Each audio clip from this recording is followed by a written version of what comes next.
Bayonetta 3.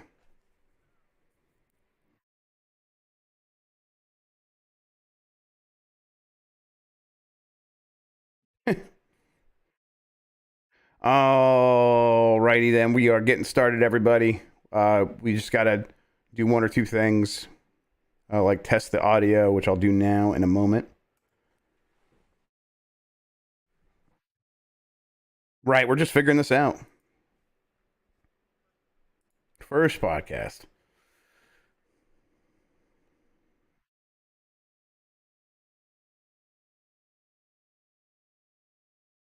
Yeah, we know how you hate it when it's black. Damn it! You were muted. Damn it! Wow. Damn it! You were muted. Oh my god! Oh my god! Can you hear me now? I don't know if we're going to. Yeah, Can you hear me now? We can hear you now. Good. Wow. What are you gonna do next, Jeff? Change the format of the show without talking to me? It was a test. And it worked. It worked. I was waiting for that one. I was gonna not do it until unless he does something mean, then I'll say it. Didn't take long. Didn't take long. That's what you get for having a life and going out. Oh man. Me having my social engagements. I liked it when you were like, I wasn't at Disney. I was in the post show with Christian and Sean, and I'm just like giggling. I like being mean to Mike when he tweets at me. No, it's I don't care. I don't care. I was like, well, you talked about it for 3 whole minutes trying to figure out if I was or not. I just thought I'd let you know. It's incredible. Right, Nintendogs. Let's test this. Hey, you guys hear me? They can hear it. We You guys can. probably. Oh, you guys could hear it. Yeah, you we guys can could hear couldn't it. you? Jeff did also read like Yes. half of my review on there on Giant Bomb, so I guess that was. We heard it, and I think it's echoing for them. Okay. Yes, that sounds plausible. Let's see here. Properties, It was some echo. broadcast. Oh, that's right, because I moved it to I just ate my last sample. real meal for about 24 hours. right because you Good. gotta get the butthole checked, right? Yeah, but the prep's not nearly as bad as I thought it was. I don't get to eat much tomorrow, but I also don't have to actually take any of like the prep until tomorrow night. And I take a bit more tomorrow morning, and the procedure's like super early, so it's way better than Hey, how it was you 2 years guys- ago the last time I did one. That's it's nice that things are improving rapidly. Just heard a podcast where someone got their wisdom teeth out, and it was a 6-minute procedure.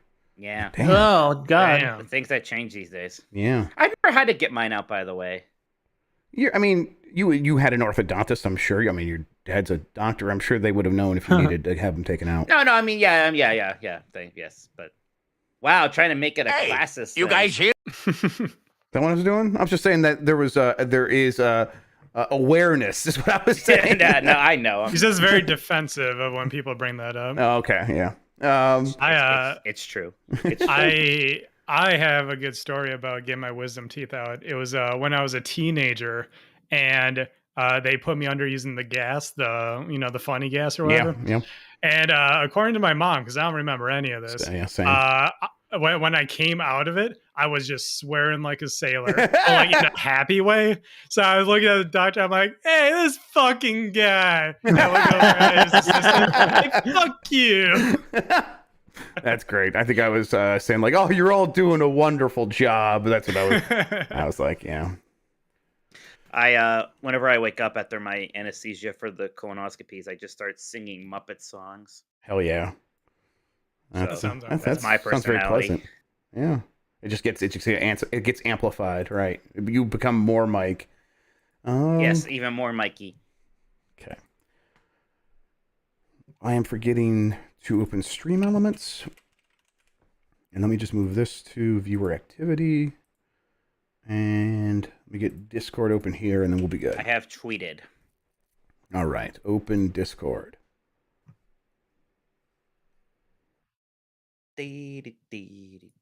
Mhm.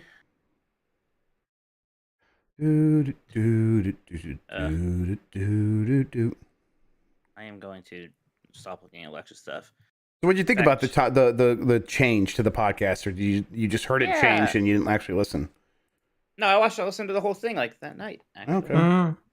Yeah, I think I liked it. Yeah, I think it That's can cool. have some I mean, fun ideas. yeah, I mean, it is a thing, we do have a lot of question and answer segments, which I Anal think is probing. good sometimes, but Mm-hmm. it gets long in the tooth there. Anal probing. Is that what Yeah. you were going for? You had to get your anal probing. Mm-hmm. Sound Yeah. crisp. Jen, I'm gonna fart. Wow. I was too busy partying in Florida to really care about you and your little problems, Jeff. Oh That's yeah, fair. getting high on CBD. Yeah, or something like that. I think it was that like got shared in the Giant Bomb Discord, and Tam was like, "Is he a real person?" And I was like, "Tam, I don't know. I don't know." for somebody who works with Dan Reichert to say that. That's wow. I know. Yes. Wow. Oh man, I think that was the most high outside of like medical procedures. That might have been the most high. Like, well, it's supposed to look like a tiki bar. We got in there, and immediately the vibe was kind of way different. And I'm looking at like the menu, and there's all this like weird stuff. And I'm like, there's a section that said cocktails, and I'm like, okay, yeah, this. And he puts in like ginger ale, and some mystery can, and then this powder. He's like, this is ground up kava root. And I'm like, oh, okay. I think that's a hallucinogenic of some kind or something. But then I saw the can that he used, and it had the letter CBD on it. So I don't know, but yeah. Okay, to be clear, if you don't know, Kava will get you there. CBD will not. Okay. That's why everyone was laughing about it. Yes. Yeah, Kava it wasn't- Kava will definitely make you feel some, tingles. Yeah. and It's the stuff. shit they put in the Bob Marley drinks that I Yeah. don't know if they're still on the market anymore, Ah. but it makes you feel a little loose. Yeah, Yes. it had a numbing effect on my mouth too. Yeah, which was that weird. sounds exactly right. Yeah, Yeah. I think I got high on kava root. Yes. There There you you go. All right. Yeah, and I'm sort of a lightweight with the stuff. Obviously, I don't smoke or anything. So. No, those Bob Marley drinks made me feel that same way. So yeah. Yeah. Okay, I think I've got everything set up. I'm looking at Stream Elements. Jen, I'm I gonna got fart. this. Nice. Wow. Wow. Jen, I'm gonna fart. Chad can hear it when I do it. You guys can't. Wow. All right. Did you tweet? Oh, you just said you're tweeting. My bad. I'm tweeting, and then we're good. Let's see, where's Twitter? Let's go this one. Wow. Wow. What else can you say? Why is Paul- Question mark. I was Respectable. watching the Wings Habs game. Now I'm doing this. I was gonna put it up over here on the second monitor at some point. Is it still 2-1? No. Fuck the podcast and listen to watch it. Well, I'm just gonna have it. I wasn't gonna listen Whatever to the it. fuck Mike is talking about, I'm sure he's fine. I mean, Jeff, we all know how good you are at multitasking. well, listen. It's not. If you're talking, it's not multitasking. I'm just paying attention to something else. It's very different. Yeah, you're just ignoring me. You do that anyway. So yeah, Yeah, you may as well exactly. watch So what's the fucking point? Sports game. Yeah. Prolific. No. Nice, I don't nice, know. nice jersey you got there. Jersey shirt. Okay. Yeah. I've never had a chance to take it off yet. Nice and comfy, huh? It's actually pretty nice. It's pretty nice. Yeah. You doing some red winging? Listen. If it gets requested, I'll do what I gotta do.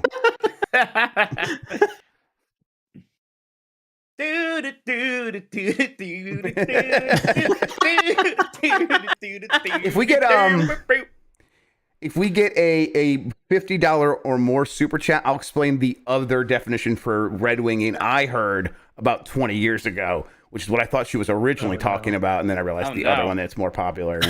Oh no! It's heinous, so I'm not going to say it unless we get really paid. It's truly heinous. It's Okay, I don't. vile. I hope people don't pay. I don't Yeah, know. me I want to too. know. Actually, me too. All right, Keep let's your do money. this. Yeah, please. Okay, let's see. Still 2-1. Hope All you right. like iron. I think we can get started. Mike, you ready? Man, I just love my background right now. I have all my favorite things visible. I got a fucking Disney World thing, my Arby's hat, my GameCube controller, the Rocketeer. There's Donald and Mickey and their Kingdom Hearts bullshit. There we go. It's all good. I've done it. There's a I'm happy for Rush you. sticker. Yes. Okay. Let's get started. I'm gonna count us in. Mike, you ready? Mikey, ready. Bonesaw is ready in 5, 4, 3. Hey, you guys hear me? Start cheering now! Yeah, let's get this over with. Yeah.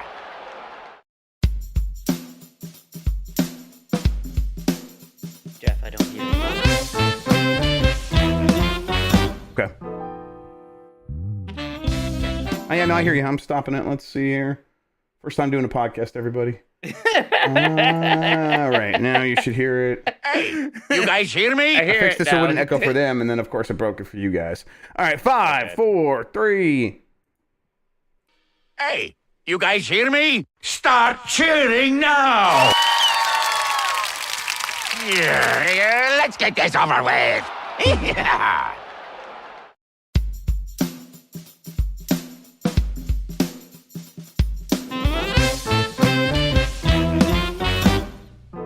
Woof woof.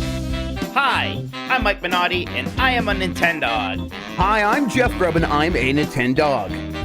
And we are the last of the Nintendogs. Today is the Switch at the end of the line, but also we got some updated sales numbers for Splatoon 3 and Xenoblade Chronicles 3. Lots of threes. Nintendo and DNA they're doing something, and we're talking about our favorite Nintendo 64 box art. Jeff, how's it going? Did you miss me? No.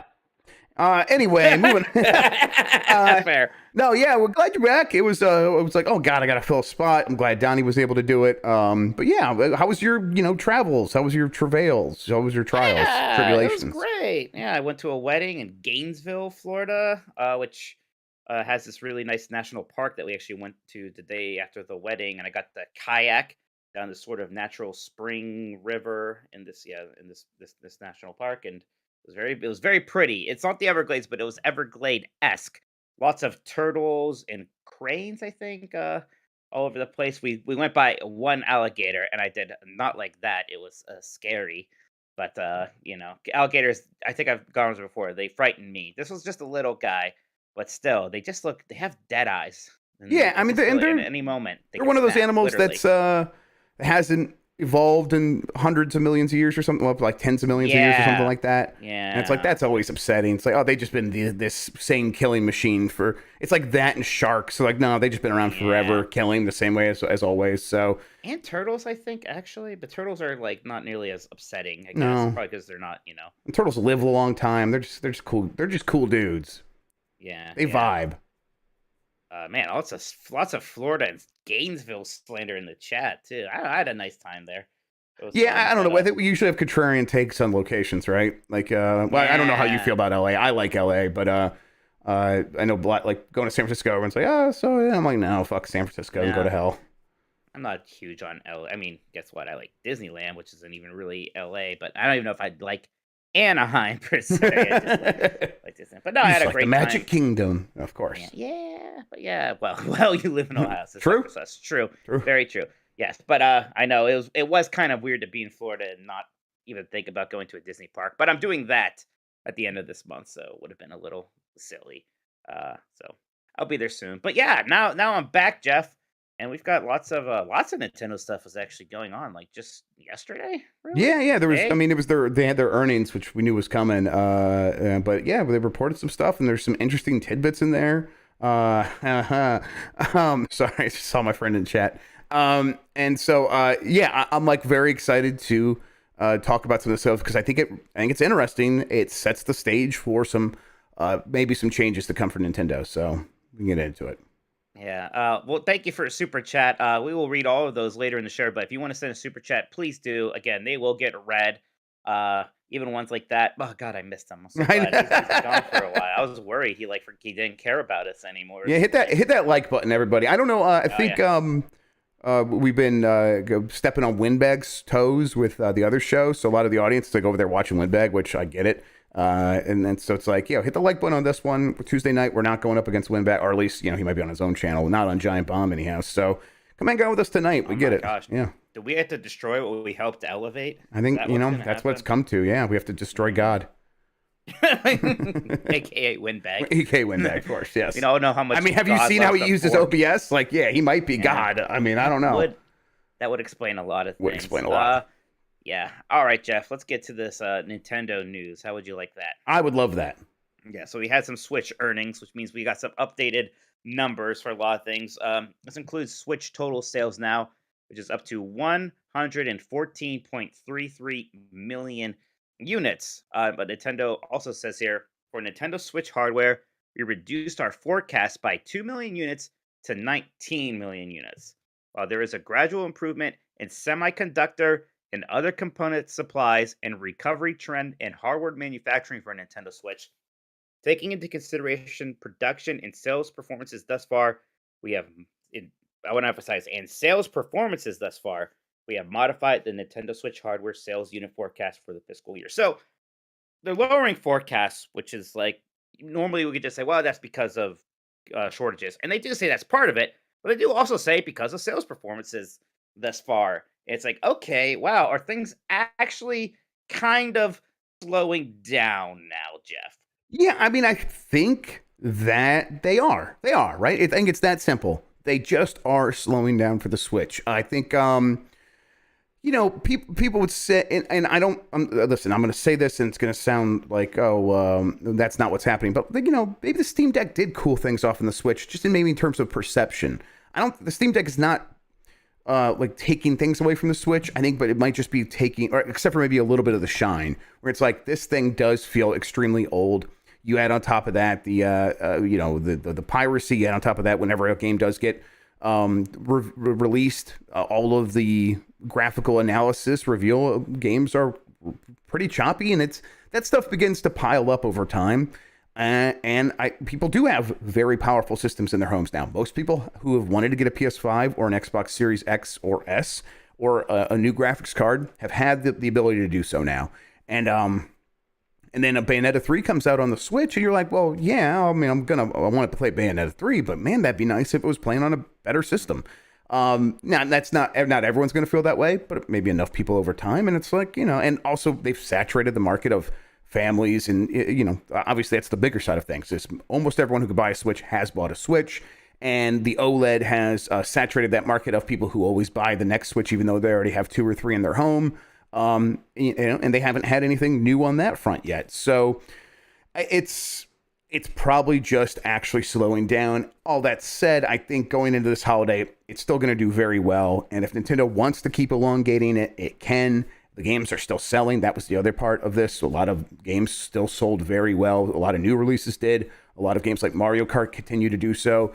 So they can do what they want here. But I think things are beginning to lean towards we should make a move to the next thing sooner rather than later. Yeah, and to your point about Steam Deck, and I think you agree, it's not necessarily that some people are buying Steam Decks because of Switches, but if you don't buy one, you're like hearing about, wow, the Steam Deck is able to play this new game at like 60 FPS or 40 FPS, and or like AAA games at 30 frames per second, but it's like that's right. God of War on a Steam Deck in your hands. Like people would even think about the Switch really being able to do that. Sonic Frontiers came out there. It came out on the Switch as well as everything else. And all you hear about it is, it's rough. It's rough. And I'm like, who's surprised at that? No one. No one is. Yeah. Right, exactly. I mean, if the Switch was just a bit more powerful, maybe it could have had things like a port of Elden Ring and stuff like that, right? And right. Instead, you hear about how great that is on Steam Deck. Yeah, again, Switch will be fine. It's certainly isn't like a panic mode thing, but for so long, it's like, wow, it doesn't need a revision at all. I mean, there's absolutely no problem. And maybe problem's not the word, but yeah, it's time. It's time. A lot of people are still buying Switches. There's just not as many people, and Pokemon, of course, is going to help. Yes, and then absolutely. Zelda will help too. But we're gonna have to start hearing about whatever that next thing is, Switch 2 or Switch Pro. I don't even know what. We don't know. We won't know. But for you and me, but yes. We go through next year, and there's no way we don't at least hear officially from Nintendo about the next thing through 2023, right? By the time 2023 is done, Nintendo has said something substantial about the next system, right? If it hasn't released it, which is I'm still maybe in that camp of like 51%, something could happen next year in terms of a release. But at the very least, they say something, right? Yeah, and I mean, it's almost at the point where the next round of big games from Nintendo that we start getting announced, like that next Mario, like the reintroduction of Metroid Prime 4, like those really going to be Switch 1 only games? It's kind of hard to imagine that. So, maybe they're waiting to kind of get through to Tears of the Kingdom before they really start talking about this stuff. But yeah, it's something that's definitely has to at least be. I don't know if it comes out next year. Maybe it comes at the end of next year. At least it definitely has to get introduced next year. Yes, Jeff, yeah, go go ahead. ahead. No, you go ahead. I was just gonna say, like, I think that we'll hear about it relatively early next year too. And because I think Nintendo wants to. I guess depending on how this holiday goes, obviously this holiday is pretty primed for things to go really well with Pokemon coming out, and then people will still be like people who have been holding off on the OLED. Well, the Pokemon OLED is right there, and then you can be buying that to prepare for Tears of the Kingdom. There's a part of me that's still like, would they do a new system, a new Pro, and an upgrade for Tears of the Kingdom? It feels like a bit late to pull that card. So at the very least, I think you're right that we are going to wait until Tears of the Kingdom before we know exactly what Nintendo's going to, like, which way they're going to break in terms of how fast they should do this thing. Excuse me. But, piracy really is a bigger and bigger thing. That Pokemon game is everywhere on the internet right now. Nintendo's going to want to do something about that very soon. I'm glad you brought that up. Even just on this trip and even before this, I'm shocked how many people I talk to that aren't even like hardcore gamers from not people from our Discord, just people like I meet in real life who are like talking about how they pirate Switch games, right? Like it's broken. It's out there. It has. Yes. It is taking a margin out there, right? Yes, absolutely. It's the seal has long been burst, but now like the ceiling of like, it has reached an audience of normal people where obviously it's beginning to take a percentage off the top there. People say, well, they weren't going to buy it anyway. Many of these people would have bought it. And whatever. People got to get their games the way they get their games. I'm not here to defend Nintendo's bottom line. I'm not here mad, but I'm here to explain, why Nintendo's maybe exactly and encouraged even more so to move ahead here. Right, and that's, to me, that's the biggest thing. It's when that starts happening, Nintendo maybe more than, especially a company like Nintendo that has been sort of working on this next system and so doing a will they or won't they with a Pro model. They're primed and ready to go with something. It's just a matter of them like flicking on the marketing push whenever they're ready to do that, and it seems like they could do that at any moment. And it's just down to like how they want to interact that with Tears of the Kingdom. We'll see. So we do have some software numbers updated here. These numbers here, including updates. We have some new games too. Splatoon 3 has sold 7.9 million. I think actually a bit more. This is just the end of that quarter. Xenoblade Chronicles 3, 1.72 million. So Xenoblade Chronicles 3, that's very good for a JRPG. Yes. Splatoon 3 though, like skyrocketing very early on there, like already getting close to 10 million copies really, which is the fastest selling Switch game, they said, right? Yeah, I mean, and a large part of that is just how nuts that is performing in Japan. Yeah, but, and that's gonna level off faster than other territories, maybe just because there's just only so many people in Japan. Right, exactly. There's at least so many people there. Yeah, but this game should continue to do well through the holidays, and a lot of Nintendo games have long legs, and a game like this with this kind of bit of a live service element to it should do just fine. Let's talk about that top 10 real quick. Mario Kart 8 Deluxe, 48.41 million. That's 50 million by the end of the holidays, right? 50 million by which is there aren't that many games that sell more than 50 million copies. Very short list, yeah. Yeah, it's like Grand Theft Auto 5 and like Super Mario Brothers on a technicality and Super Mario, yeah. Obviously, a big part of this is the bundles, but it's not all bundles. Still. It's not all. Yes, even still. Animal Crossing New Horizons is past 40 million now. It's 40.17 million, which is just incredible. It is no longer at the point where we thought for a bit it might overcome Mario Kart 8, but still. Absolutely bananas. Yes. Again, not even many games that sell 40 million. It's just that is, it's 10 times the size of a Last of Us Part 2. Like, it's just that big. Smash Bros. Ultimate at 29.53 million, so that'll be passing 4 times. I'm sorry, million. 4 times. I'm sorry. Yeah. It's okay. I wasn't even listening to your math. Good. Smash Bros. Incredibly close to 30 million, a giant milestone for a fighting game, really, right? Like when you talk about best-selling fighting games, you kind of have to talk about Smash Brothers Ultimate and then anything else. Breath of the Wild, 27.79 million. Pokemon Sword and Shield, 25.37 million. It'll be interesting to see if Violet and Scarlet will outsell Sword and Shield, or Sword and Shield just had a benefit from coming out earlier in the Switch life cycle, right? Sword and Shield was the last new generation, right? That's how it works. That's the last, and that's 3 years ago, and now we're hitting the last one. Like, how does it normally go during like a Game Boy Color, Game Boy Advance? Like, which one of the generation usually sells the worst or sells the What best? you would like to look at is whatever happened with on 3DS. You had Pokemon X and Y, and then you had Sun and Moon. And I don't know specifically. I'll look that up right now. So that would be the numbers that we would want to look at here. Pokemon series, Pokemon games, sales. We're gonna figure this out. BG Right. sales. Fandom. Ooh, I heard that's a gross website. I don't know. I'm gonna trust this bullshit, right? I got my fandom rock right here. Your fandom what now? Fandom rock. My daughter decorated this rock by putting all my fandom stickers on there. So there you go, everybody. The fandom rock. What does the fandom rock have to say about the sales, Mike? Look, so what does it have to say? Does it say X and Y 16.58 million, Sun and Moon 25.31 million. Sun and Moon vastly outperforming it. Now, granted, X and Y wasn't very good, but neither was Sun and Moon actually. So I don't know. Maybe it's hard to say. Well, but on the DS, which also had 2 generations, Pokemon Diamond, Pearl, Platinum 39.92 million, and then Black and White 24.16 million. So the opposite. So kind of hard to say. Okay. Yeah, it's probably it's. I don't know. I think Scarlet and Violet seems primed to do very well, but Sword and Shield obviously was huge. So. Right. Yeah. Absolutely. And then so that was 5 Sword and Shield, and then 6 is Super Mario Odyssey 24.4 million, which is great. It's fun. There's a bit of a gap between that and then 7, which is Super Mario Party 18.35 million. So I mean, it's weird that there's like a gap of 6 million there, right? Mm-hmm. Between 6 and 7. But still, that's a ton. I think that just speaks to how hard it is to sell more than 20 million copies. It's at most like 98% of games don't sell that much. And kind of getting to that point, it requires so much success that it's like, yeah, if you're not there, or if you do get to 20 million, you're one of these games that's going to get to 25, 30 million. But everything else, it's like, oh yeah, maybe it'll squeak up to 18. But yeah.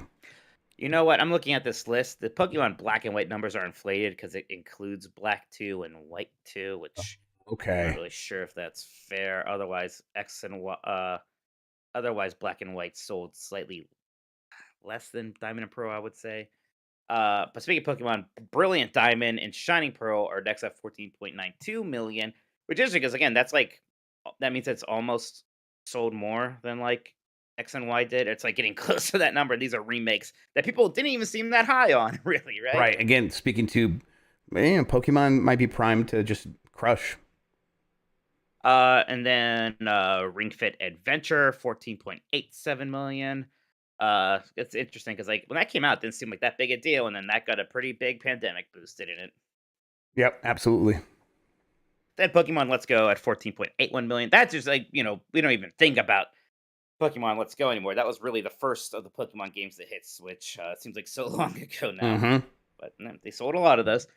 So yeah, so those are some interesting numbers. Still no updated Metroid Dread numbers, Jeff. Yeah, well, we're not going to get another one. That's we know it's above 3 million. We know that, but they haven't said it. So, but Metroid Dread succeeded. It was a success for what it was. Yeah, absolutely. I don't even have it here, but I do know that Kirby in the Forgotten Land like reached the point where it almost certainly is now outsold. Yeah, like 5.27 million copies versus the 5.17 million for Kirby's Dream Land. Which, man, Game Boy games fucking sold, man. I guess everyone had a Game Boy.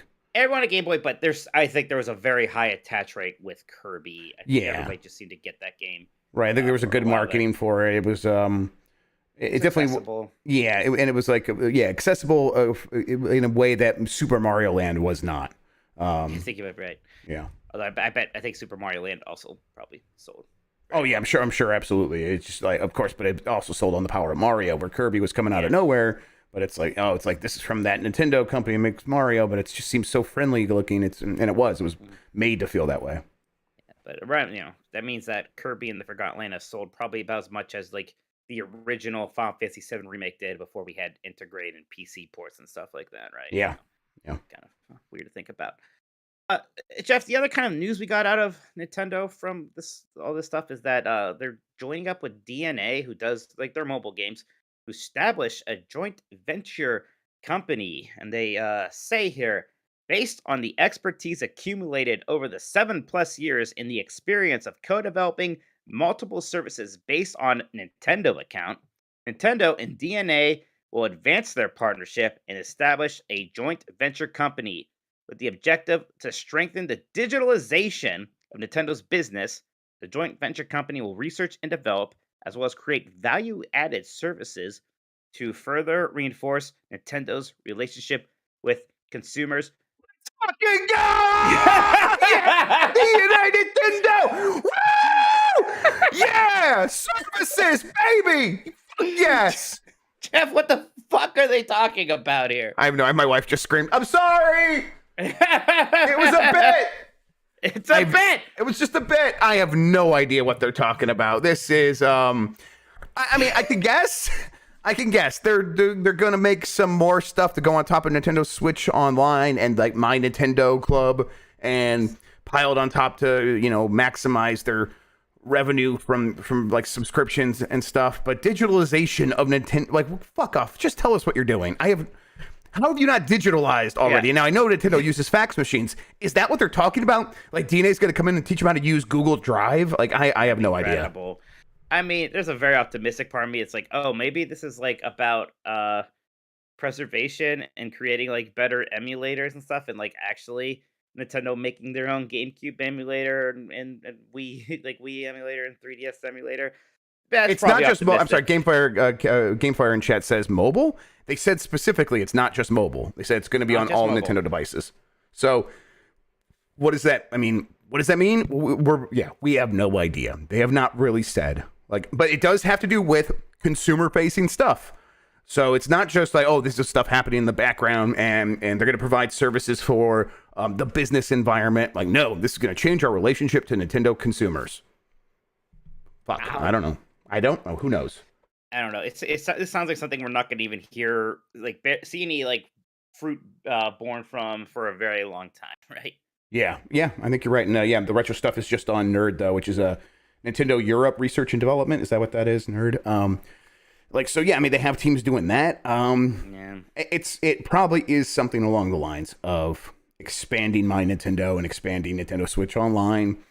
In other ways, I just can't. I'm having trouble imagining what that would be.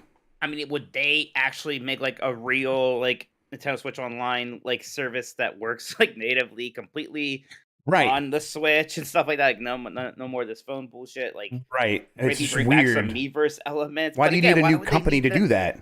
Why? Yeah, I don't know. This is very confusing. Yeah. Time to update the maybe- phone app. Exactly. Maybe Nintendo doesn't even really know what they mean. Yeah. It's like maybe DNA just talked them into this and say, all right, Maybe. get a bunch of money. We'll buy 20% of this company. Let's go for it. Whatever. Hey, Jeff, you like indie games? I mean, listen, they're not real Well, games. guess what, you fuck? Okay. Tomorrow at 9 a.m. Pacific, there's going to be a new Indie World showcase. It's going to feature roughly 25 minutes of information on upcoming indie games heading to Nintendo Switch. All right, Mr. Leaker Man. I know you've been a little hesitant on your leaking. You rescinded your leaking ways. Look at me, you son of a bitch. Leak something, you coward. Leak it. Leak it. All right. Okay. All right. Okay. The Doom will be there. I don't know, Mike. Doom's not an indie game even. Hey, they're gonna make it an indie game and then release it on the Switch again. Fuck. Listen, it's an indie show. No one knows what's gonna be in these things. Even when I do get stuff like, oh, there'll be an indie show. No one ever tells me what's gonna be there. Usually because it's like you haven't heard of this and you're gonna go report it, and people are like, oh, that's cool. Like no one cares until they see them. So. I really hope Silksong isn't there. Just to keep messing with you guys. Although I guess you saw the Xbox thing, so.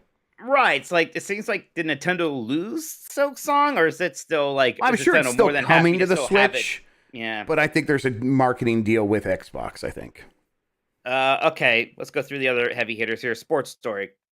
I'm gonna say yes because I think the timing is right to kind of come back and talk about that, and also I'm just really that's me being kind of hopeful because that's the game I most want from the indie scene right now. I really liked Golf Story. I played it like one in like a 3/4 times. I almost beat it again. And I'm ready for the sequel. I love sports stories, or I love Golf Story. So let's get some sports story in there.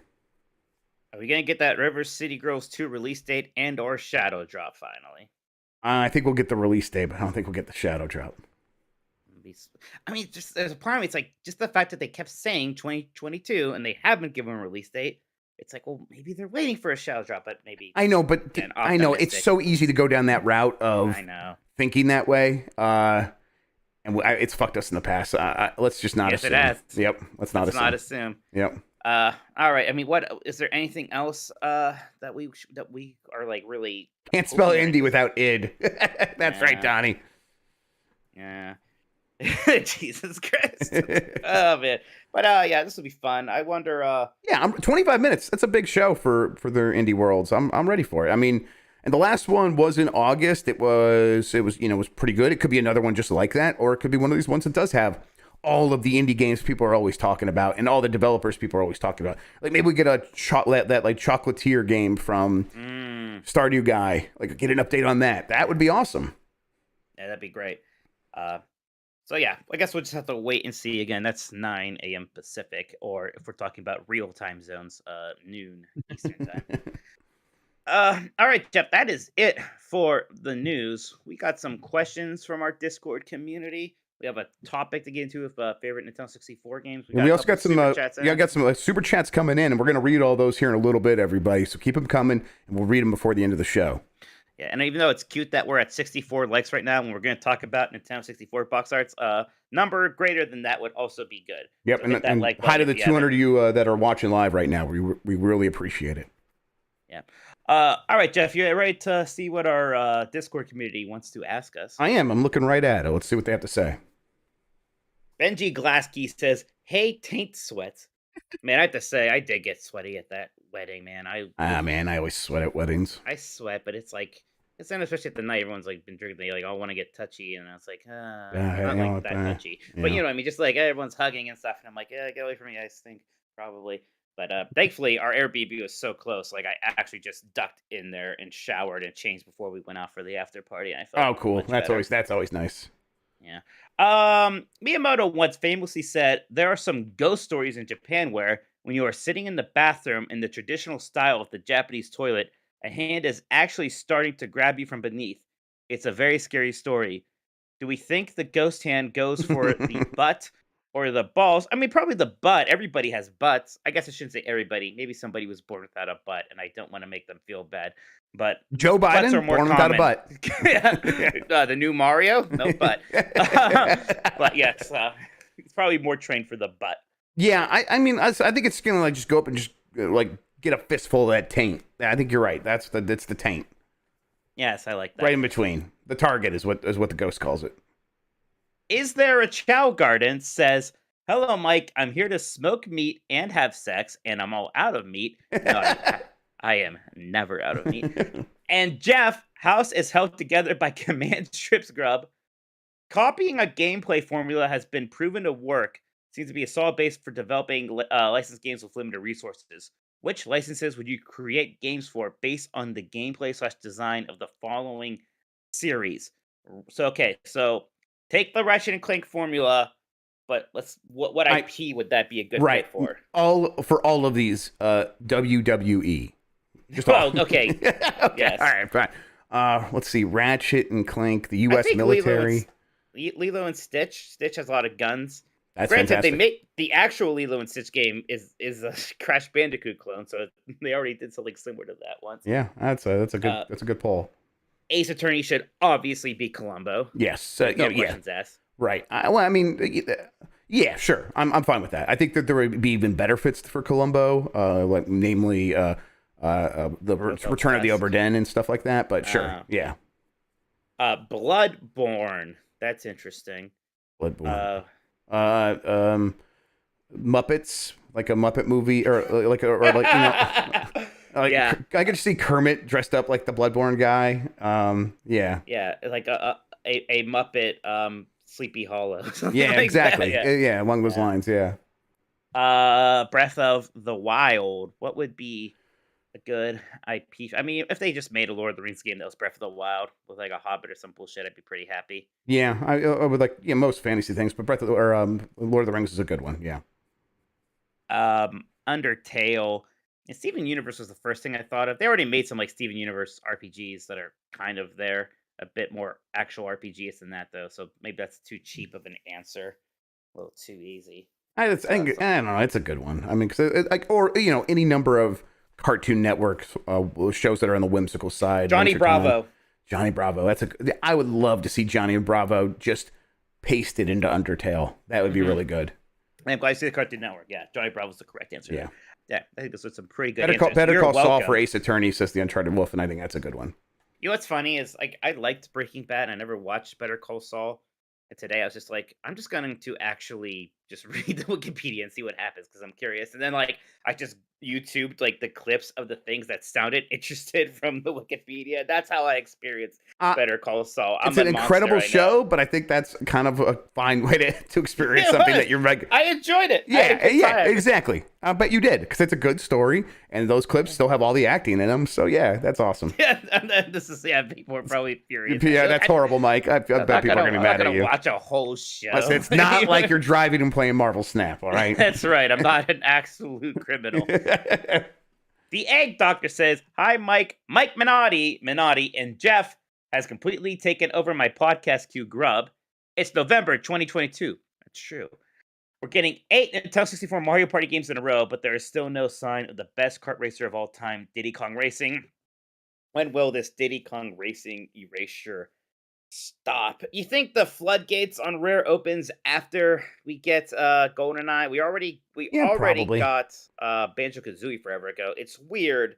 Like, come on, let's get Donkey Kong 64, Banjo-Tooie. Right, Diddy Kong Racing, Nintendo probably almost owns in its entirety, right?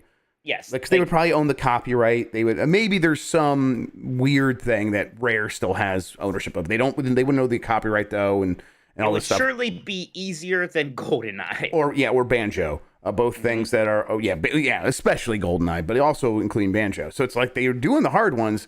Why wouldn't they do the easy one? I don't know, but Diddy Kong Racing is fantastic. It's the best single player kart racing game you can get. Might not be wrong. Because it's right. Dr. It's actually not even a debate, Mike. It's like not even close. Jeez, man, I was really diplomatic. I was like, yeah, you're probably right, and then you like got mad. Yeah, so. Mike, you fucking agree right now, you motherfucker. I guess in my head, the only reason I paused was like, does episode 1 Pod Racer count as a kart racer? And I was like, wait, no, it doesn't. Yeah, Jeff's right. Never mind me.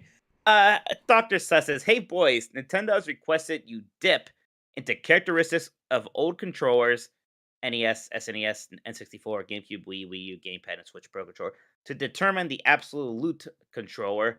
What is the one shape? Okay, we got to go. So take those controllers, the best ones. We're going to make the ultimate controller. We're going to Frankenstein it. So we should probably just ape the shape. I do think the GameCube controller is comfy, Jeff. I like the shape of it. I do too. Can we cheat and do like Wavebird? It has a little bit more to it. I'm fine with you. I'm fine if you just want to say GameCube. I'm not. We can pick Wavebird. I don't know if I actually do prefer the Wavebird. Okay, I do. Aerodynamically, like let's just say GameCube though. Okay, it's the same thing. Stick layout. Well, Switch Pro controller. Top left and top right. That's where the stick should be. That's fine. Top left, bottom right, right? Yeah. Okay. That's what I mean. Excuse me. Yeah. Yes, top I agree. Left, top left, bottom left. That'd be interesting. Okay, D-pad is one I absolutely would not pick. The GameCube for. I mean, Switch Pro controller is a very, very nice D-pad. Right? Just the NES. It was very good. Yeah, that'd be cute. Yeah. Okay, the NES D-pad, face button layout. I guess I'm not. I guess I won't say GameCube, even though I do kind of like that. I guess no, we can't. We can't do GameCube because it just yeah. You need to be able to press like A and like Y or A and X at the same time, and they can't really do. It's just the other ones in the whatever. Switch Pro, right? I mean, yeah. I kind of like. Could we get away with the N64 so we can have 6 face buttons? No, because they never. I don't know. There's something always weird about those C stick buttons when games would try to use this as face buttons. It was just there's something always kind of strange about it for some Yeah, I mean, a reason. lot of them did though. Yeah, you're right. Okay. Super Nintendo. Let's just say Super Nintendo. It's basically the same thing, so sure. Yeah. Triggers very easy GameCube, no Yes. question. Yeah, without a doubt. Gimmicks. I mean, to me, the gimmick is the triggers. You know what the ooh. So he doesn't say this. He just said triggers. I do actually need two extra shoulder buttons now. We can't just have a Z. It's kind of my Right. concern here. So I don't know if that's an addendum. We can say I want the triggers, but I do want actual shoulder buttons also. Yeah, we can make that because he just says triggers here, and we definitely need the right. So basically what the Switch had, or what the Switch layout with the GameCube triggers. Yeah, those and that could be the gimmick, I guess. I suppose. Yeah, I mean, as long as they need motion controls, they need gyro for the people that need that stuff. So yeah, there you go. So there we go. There's your controller. Somebody can Photoshop that for us. Call it the Homer.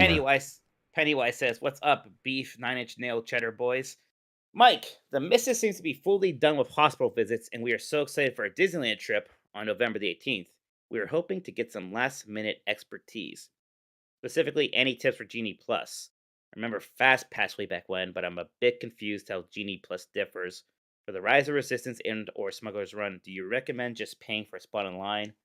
Also, with the missus being very ill over the last year with a fun stomach, much like Crohn's, how stressful do you find the bathroom situation in Disneyland and California Adventure? Any random tips? I will it used to not bother me much. I'm not somebody who's shy about using public restrooms. I do hate not having my bidet anymore. I missed it horrendously even on this trip. Like it just don't get quite as cleaned out. But otherwise, just again, I won't stress about it too much. Just go to a bathroom if it's a little loud there. Just get in a stall. Be good. In Disney World, I know where some of the quiet restrooms are. I've got some of those like figure it out. But Got some of your Costanzas for sure. Yeah. Yeah. Otherwise, I don't have really great bathroom advice per se. So I haven't actually even used Genie Plus yet. That was all introduced after my last trip, and I'm kind of using it for the first time here. The complaint about it is that it is kind of complicated, and it does like force you to get up early. I think at 7 a.m. is when you can start booking things on Genie Plus. If for some rides like Rise of Resistance, you can't just pay to get a spot for it. So if Rise of Resistance, if Smuggler's Run, you probably don't have to worry about it. Smuggler's Run doesn't usually have nearly as long a line. Even has a single rider line that you can do if you have to. But if you really want to do Rise of Resistance, it's a very good ride. And if your trip's going to be ruined if you don't do that ride, then yeah, get up, be ready at 7 a.m. and just buy your pass onto that. If that's like something that is going to ruin your trip if you don't. If you have any other questions of Penny, feel free to hit me up on DMs or anything like that. I will help you out. Do we have a Disney Channel in the Discord? I don't know if we do. Maybe we should. I'd be fine with that. Yeah, there's Keywork is saying so. So maybe we can have a Disney Channel. Because I mean, me and Steph really want to go soon. So nice I'll place to post my pictures. Yeah. Good. Bob's Story Summoning Circle says, "Woof woof to my dogs. Doug Bowser enlist your help to make Nintendo Snap. What are some cards that you would make?" At first, I thought Pokemon Snap. Like it's Pokemon Snap, but just with like Nintendo characters. Mm-hmm. I take a picture of Luigi showering or something. I'll go first. It's a Waluigi card with 3 power and 3 costs with no ability because Nintendo hates them. Thanks and have a great day. That's fun. How about a Captain Falcon card that's a 4 cost 5 power, and he always moves 1 lane to the right, including a wraparound every turn, like he's racing. I like that. A Wario card that takes 1 power from all the other cards you have played because he's so greedy. So he can move power from other lanes into his lane if he needs to. That's cool. There's this kind of fun card game. It's not like a collectible card game. It's just all in the box. You've probably seen it around that Disney Villainous. And it's what I like about it is that you play as different villains. You can get expansion packs with different villains, and they each have their own deck. And they each have their own win conditions, which is really neat. And I think it was Captain Hook's win condition was actually just like about getting the most money or beating Peter Pan, stuff like that. So just the whole greed aspect made me think of that. I wish that game had a digital version. Actually, that'd be pretty cool. Um, Screaming Madden. Hello, Mike. Greatest NES Back to the Future player Minotti and Jeff. Greatest SMT3 on NES player Grubb. Man, I just wanted to say, I was like, okay, if Jeff picks TMNT3 or got picked for him, I can coach him on this for. Once you realize that, I'm like, okay, very clear. I was literally looking up best player for TMNT3 on the NES or what best character. And it was like best character for the new Teenage Mutant Ninja Turtles game that just came out this year. I'm like, guys, come on, please, internet, help me out here. And then you said that. I'm like, thank God I'm playing with Mike. Yeah, it's like, oh no, I just played this. It's Raphael. I just watched a whole video about guides for this game. Yeah. You said it. Dan could have heard you, but he just chose not to listen to you. Yeah, I know. I was worried about that. I was like, well, I can tell Jeff, but Dan's just gonna hear. Yeah, but no, it was the right call. Yeah.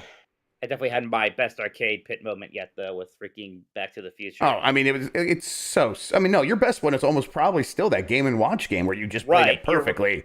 You're right, but this is like basically the same thing. Right, as soon as I saw it, I'm like, oh, it's just that again, he's fine. Apparently, I'm very good at that kind of game where it's just like... video game juggling, yeah. Yeah, video game juggling. You know what? I played a lot of that weird game with the balls on the Game Boy camera. I just found my Game Boy camera, by the way. Oh, I love that shit. Right? Have you seen Dan's...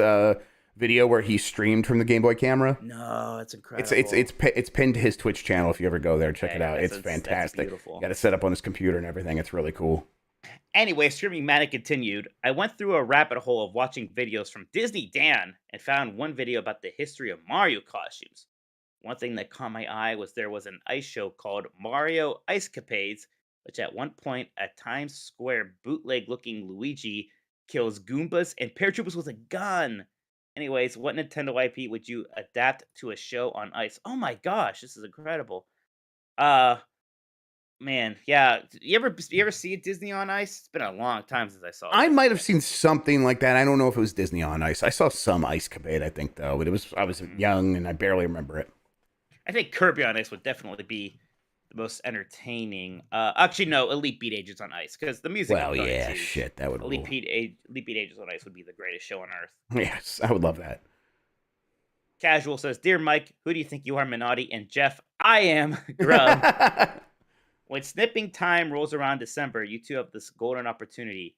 Turn Jeff's luscious mane into a wig that can live on Mike's dome. I'm confident this won't confuse or frighten his kids.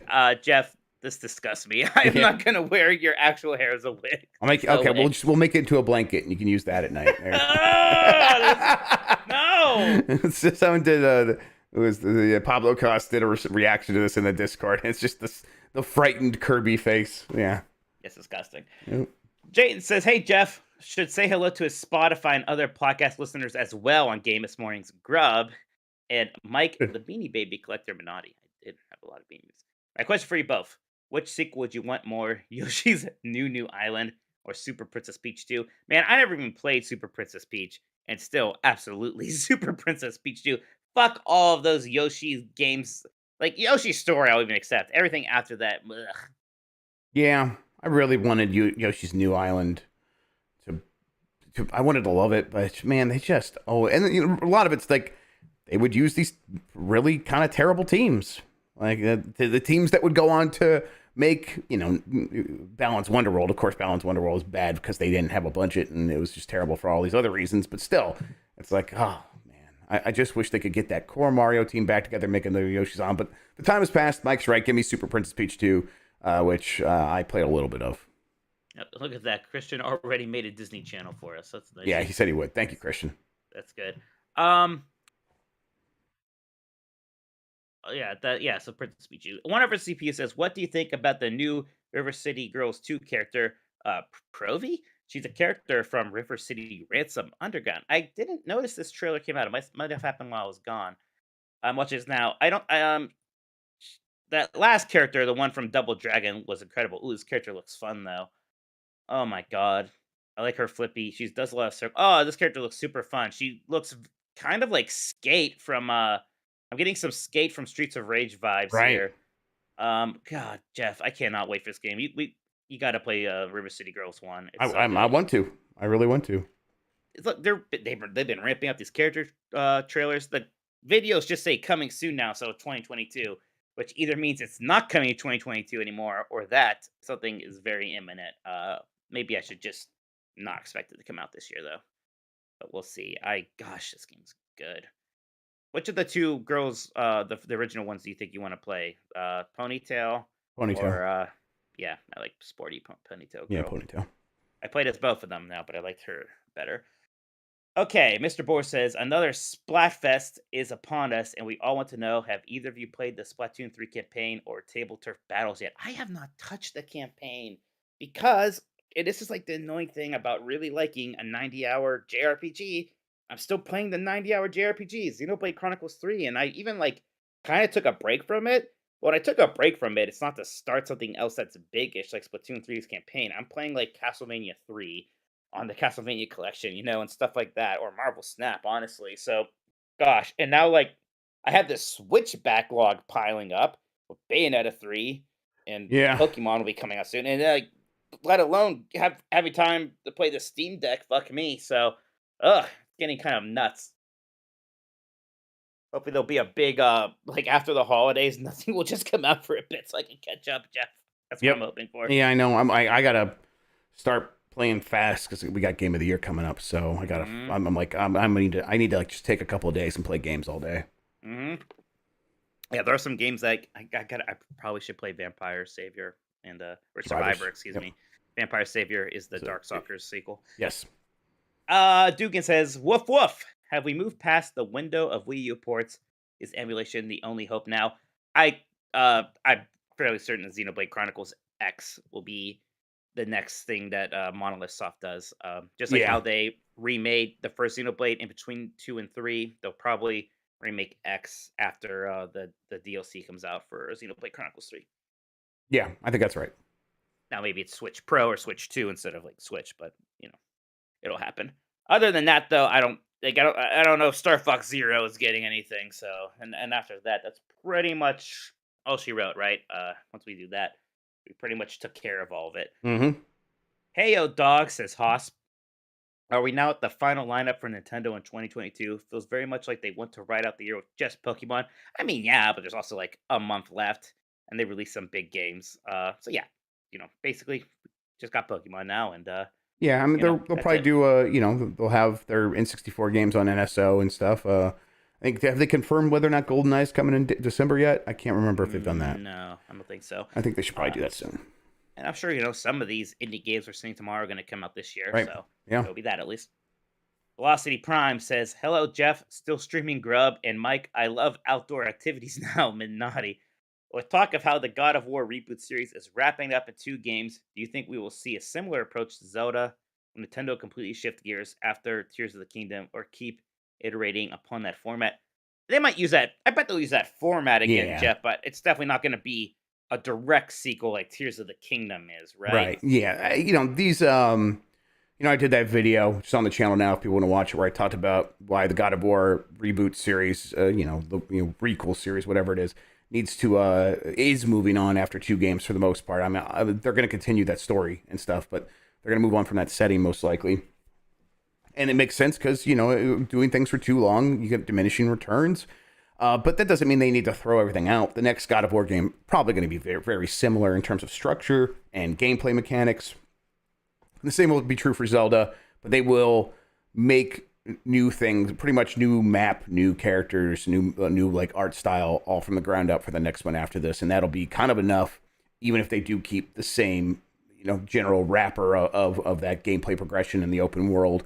That stuff probably will be the same because it works. It works really well. And if they want to go back and do traditional Zelda, there's always the 2D ones that they can go back to now. I'd really like another boat Zelda game. That would rule.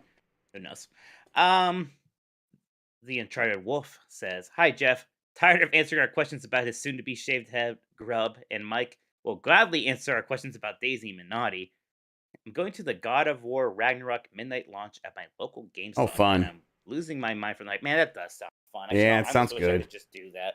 I might do it for Zelda. I'll do it for Zelda. Yeah. Do you guys have any fun midnight launch memories or stories? I still remember the midnight launch for Smash Ultimate, where we were waiting for the game to release in the store, and someone came in and yelled, "Joker's in Smash," and almost everyone there replied at once, "Joker from Batman."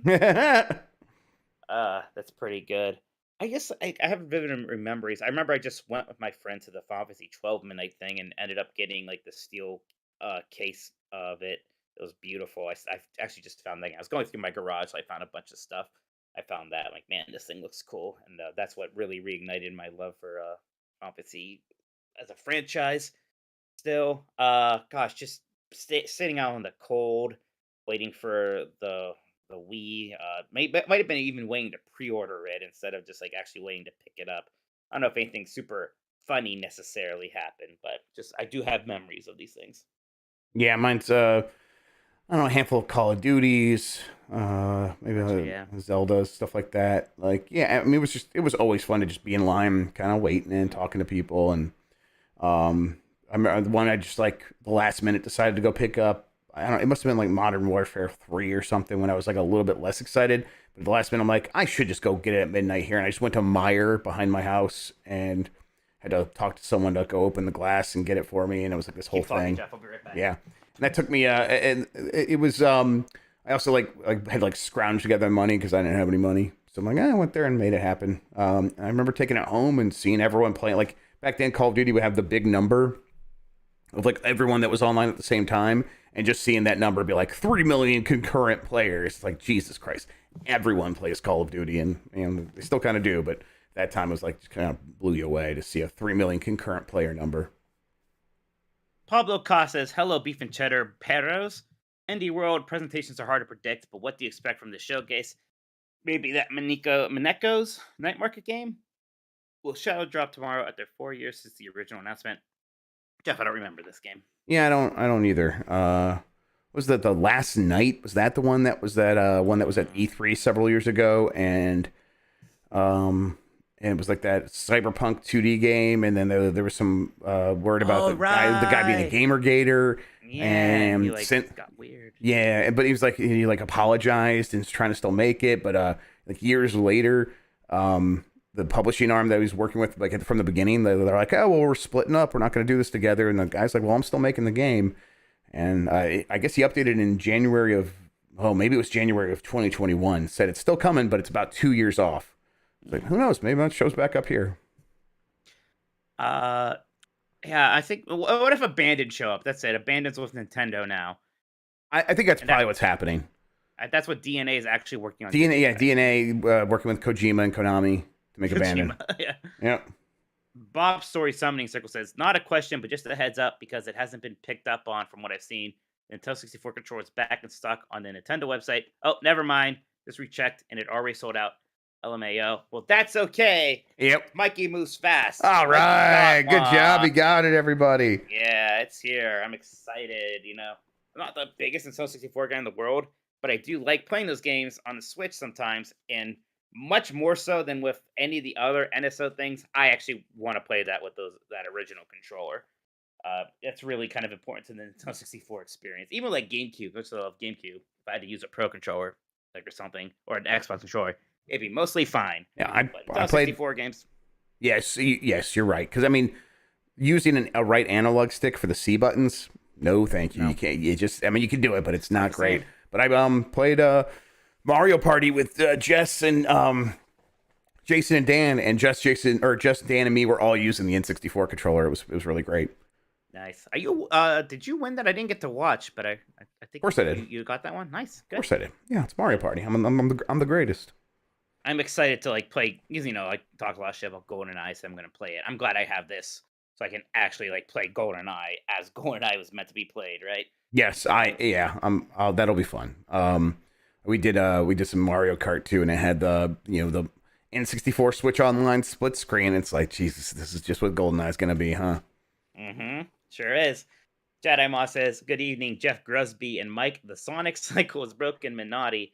Is piracy causing any real problems for the Switch? As easily pirated as Switch games are, it doesn't seem to impact sales. Most Nintendo games affected continue to sell at or above expectations.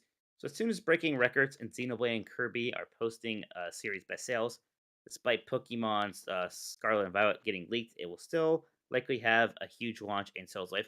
Yeah, all these things are still successful, but I do think there is an impact. Now, it's hard to say because, we can't prove it, right? We can't conjure up these numbers of what it would be like if piracy wasn't a thing. Yeah, It's but I mean, not- we can look to the past and be like, okay, what systems where piracy got really bad? What happened? Well, I mean, it's really bad on the PS Vita, and that didn't help on the that. Dreamcast. Bad on the Dreamcast. Now, I mean, it got pretty bad on the DS and 3DS after times, but Yeah. so it's like, okay, well, maybe Nintendo's a little bit more immune to it, but yeah, I mean, Nintendo obviously cares about it. When the Switch got hacked early on, they put out a new Switch with a better battery, but it also had a hardware fix for this problem. And the most Switches that have sold since then have been that Switch or a variation on that Switch. So they want to do something about this, and that usually means releasing new hardware. And early on, that could be just a Switch with a better battery. Now it can't be. So they will do something about it. Whether or not it's actually hurting them all that much, well, it's easy for them to say, well, we'd be selling this much more if we weren't. And I bet they're saying that to themselves. This controller feels good. Yeah, I mean, Totally tossed it forward. I Wow. I like the N64 controller. That was the other thing. I think all four of us, when we were playing Mario Party, said we are pro N64 controller. I mean, I wish it had dual analog, but it doesn't. Honestly, if it had dual analog, it would look like a fucking freak now that I think about it. And Yeah, we I don't have even know how that would work. Yeah, it wouldn't. But it's like whatever. It doesn't. I really like that controller. Yeah, it's neat. It has character. There's not a lot of, Absolutely, especially yes. these days when basically every controller looks like this. Right, There's yes. something. The N64 controller feels like it was designed by an artist, and it was. It was designed in part by Miyamoto, so yeah. Bench says, "Hey man, Nintendo or Pokemon is leaking to nobody's surprise. It seems to be a regular occurrence, not just with Pokemon games, but almost all Switch games this generation.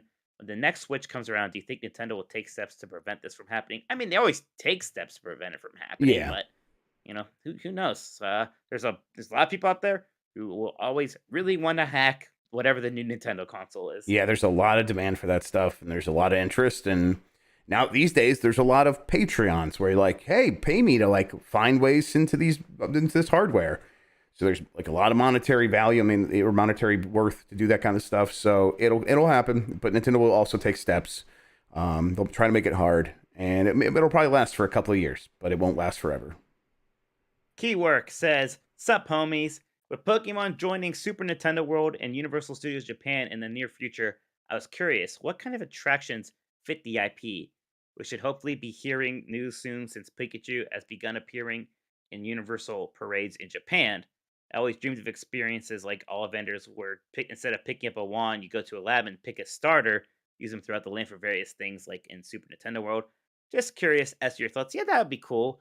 I think, like, honestly, doing a Pokemon Snap kind of ride where there's an actual safari ride in Animal Kingdom and Disney World.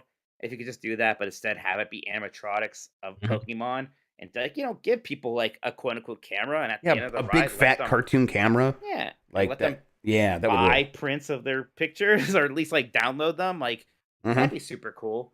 So I think that would be a big thing. What would be the best Pokemon to ride? What Pokemon people want to ride the most? Don't make it gross. Okay, yeah, I was gonna Lapidos. Is that a one? Lapras. Lapras, is what you're thinking. yes, The watered one. Yeah. You put that. You get on the back of that one. It kind of like glides Yeah, over a it could be a watery kind water of ride. thing. Yeah, water ride. Yeah, Water rides are popular. or Rapidash. Rapidash. It was like we could have you could just, by the way, you should just do like a carousel. That could be a bunch of different like Pokemon absolutely. that Yeah. you could ride on, and Rapidash would And then fit Mr. there. Mime. No, not Mr. Mime. Absolutely I not. meant sexually. Yes, I know you did. But there's so many. Honestly, the sky's the limit with that. They're gonna desperately try to get that figured out. What's funny is that in Universal Studios, Florida, the theme park there, they're just now closing a kids section that revolved primarily around Five Goes West. I think that is just closing down. Yeah, it's closing down now. I have memories of going that as a very little kid. Like that is ancient. I mean, there's some stuff that ages in these theme parks. There's no way any kid knows what the hell Five Goes West is anymore. And Right. that was a good movie, but it had no staying power per se. Right. I should make my kids watch that. It's a good movie. Make them watch Goes West instead of the first one. The first one's sad. Right. Goes West is just fun. Yeah. Good times. G-Man Sir says, hello, Jeff hates all indie games. Grubb and Mike tried to touch single woman while sweaty. Miss Naughty, how fast are you guys with this stuff? How much would Nintendo have to offer you in order to purchase your Last of the Nintendogs podcast? Oh, man, not too much. Yeah, we're cheap. Yeah. Like, man, I guess it would have to be a decent amount because we do make money off it. If they, like, came at me with, like, 10,000, I'd be like, oh, yeah, okay. Yeah, sure. Why not? I'm like, oh man, that's a couple of Disney trips right there. Yeah, we'll just start a new one. Yeah, right. It's the second from the last Nintendogs. Yeah, there you go. Dominic Malta, last one here, says, hi, Jeff and Mike. Hope you're both doing well. Update on my leg. It's still broken, and it's killing me to have to sit at home all day, especially with my ADHD. Always have to be doing something active. I think you said you have ADHD, Jeff. But anyways, I tried to think of a positive thing to do. And watching Jeff stream for 12 hours for Extra Life inspired me to sign up an Extra Life website to be part of Giant Bomb's team. Thank you. I set up an overlay and set up OBS and linked the Extra Life to Twitch. And considering God of War is coming out tonight, and I'm going to go to the minute release at GameStop, I was planning on playing through it all in one sitting. I thought it would be a better idea to stream it for Extra Life instead. Just wanted to make sure it was okay to do because it's all linked to be donated to Giant Bomb, and I'm not technically a part of the Giant Bomb team, so I want to make sure it was okay. It's absolutely okay. That's how it works. So thank you for signing up for the team. And if you want, definitely DM me. Say, hey, it's me, Dominic, and DM me on Twitter and give me your Twitch, and I'll make sure to tweet it and stuff. And if everyone listening or everyone in chat right now, if you want, like, let's go, give Dominic some love and watch while he plays. Yeah, that sounds like a great idea, Dominic. Thank you. If I told you my stream idea for December? No. Just the Mike Minotti birthday month celebration extravaganza. Not exactly. So Kingdom Hearts. There's Kingdom Hearts Final Mix. That's like the definitive edition. I was thinking about doing a Kingdom Hearts Final Mixmas, and do a 24-hour stream of the first Kingdom Hearts, maybe on Proud Mode, and maybe do an Extra Life thing with that, or some kind of a charity thing with it. But yes, 24 hours Kingdom Hearts Final Mixmas. Yeah. And Jeff, you should be there the entire time. I think maybe. I knew you were gonna. I was like waiting for the other shoe to drop. No, you don't have to do that. You should watch a little bit of that. I mean, listen. Let's find a date. Maybe I can come by. I can stop by. Final Mixmas, dude. It's gonna be a good time. Let's not say anything that isn't true. You'll see my pure joy while I play through this absolute. Oh yeah, that'll classic. make it more fun for me, I'm sure. It's such a good wordplay, though. I have to do it, right? Yeah, you definitely have to do it. I'm not saying that. You absolutely have to make this happen. Yeah, it's not as good as Gextra Life. No, what is? Yeah. What Void Burger's doing. That's great. Gosh. Is it weird if I call her Void Burger instead of Nope. Jess? Nope, she goes by Void Burger, absolutely. All right. Jeff, that's it for the community questions. We got super chats. We got our topics. Should we take a break now before we jump into those? Take a quick break. Let's do it. I'll be right back. Yeah, no problem. I just hit the insert ad button on YouTube, so sorry about that. If you're getting an ad, I guess you wouldn't hear this right now, would you? All right. How's everybody doing tonight? I'm feeling pretty good. So I did my Extra Life stream from 9 p.m. Sunday. That was pretty good. Yeah, it was a fun time. It was really good. That was fun. Tons of people hanging out. I had a real good time. The thing I most remember, probably because it was earlier in the night, is Hitman 3 Freelancer, and really enjoying that. And I'm like, as soon as I woke up, I think I woke up from the first sleep that I did. I did 2 big sleeps before I really did anything human again. Big sleeps. But yeah, my first big sleep, I woke up and it was like, I checked my email and it was like, thanks for playing the Hitman 3 Freelancer mode. It's over now. I'm like, God damn it. I wish I could just go back and play more of that. Especially it seems like such a good Steam Deck game and a good stream game. So I'm looking forward to that. And then I slept from about, I don't know, probably 1 p.m., 2 p.m. till 9. And then got up, got the kids to bed, and I slept from 2 a.m. until 7:30. And so it's like, man, it's just a lot of sleep, and I feel really good still. To right now, I still feel really good. Man, I should get enough sleep all the time. Because most nights I'm getting 5 hours of sleep. It's just not enough. Oh, that too. I'm like, why am I tired all the time? Chris, this is what I say to myself. Why am I tired all the time? There's probably something wrong with me. 5 hours of sleep a night. I'm such a stupid bitch. I'm so stupid. Just go to sleep more. Probably You like can't. yeah, I can't. I do a lot of stuff. Like I do bombcast during the day, or giant bomb stuff during the day, and then I'll do this stuff at night, and then I've like got to take care of other things in the evening. And that's how it goes. It's not enough sleep. Absolutely. Yeah. You Yes, should nap. Naps are good. Well, I do have to nap during the day when that happens. When I'm like that, I'll pound the caffeine, get in the bed for like 10 minutes. That helps. Helps absolutely. But I don't know. Like I said, I'm feeling very good today. I'm back. All right, there's Mike. All right. Mike, we're good to hop back in whenever you are. You have you ready to do super chats when we get back? Yeah, looking right at him. All Do right. you nap? Me? Yes. I've been trying See? to nap less. He's a happy man. You Mm. can tell. He naps. And we are back. Jeff, let's hear from those super chats. Yeah, this one comes from a dear friend, Xbox will always be number 3, who says, Xbox like Jeff L. Grubb coping and seething at the masterpiece Ragnarok. Admits Xbox and Lion Phil will never beat the wrath of the mighty Kratos. Laugh crying emoji, laugh crying emoji, laugh crying emoji.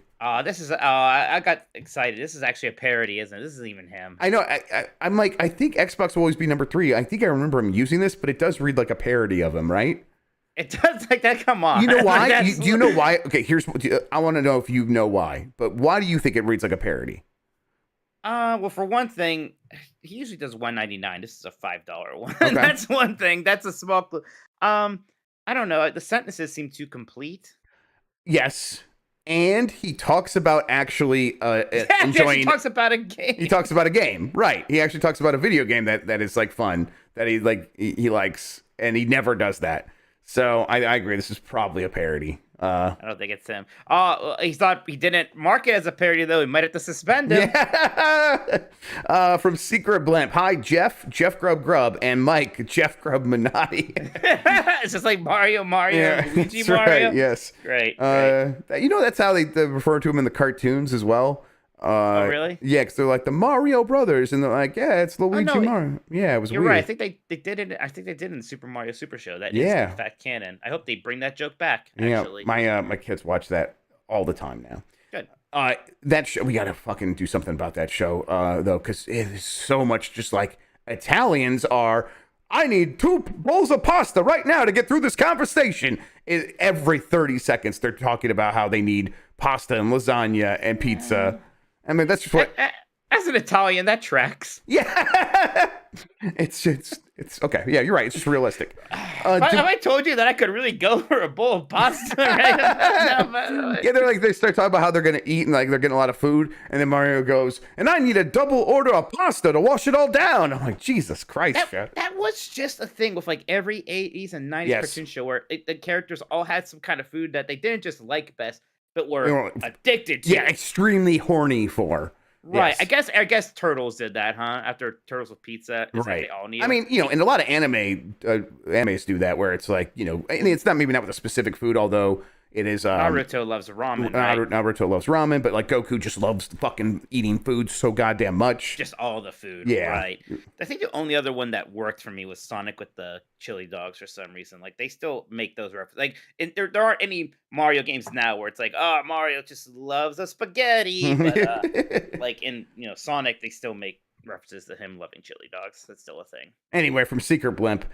Did we ever hear any more about that Switch exclusive Resident Evil? Was it called Rage? ?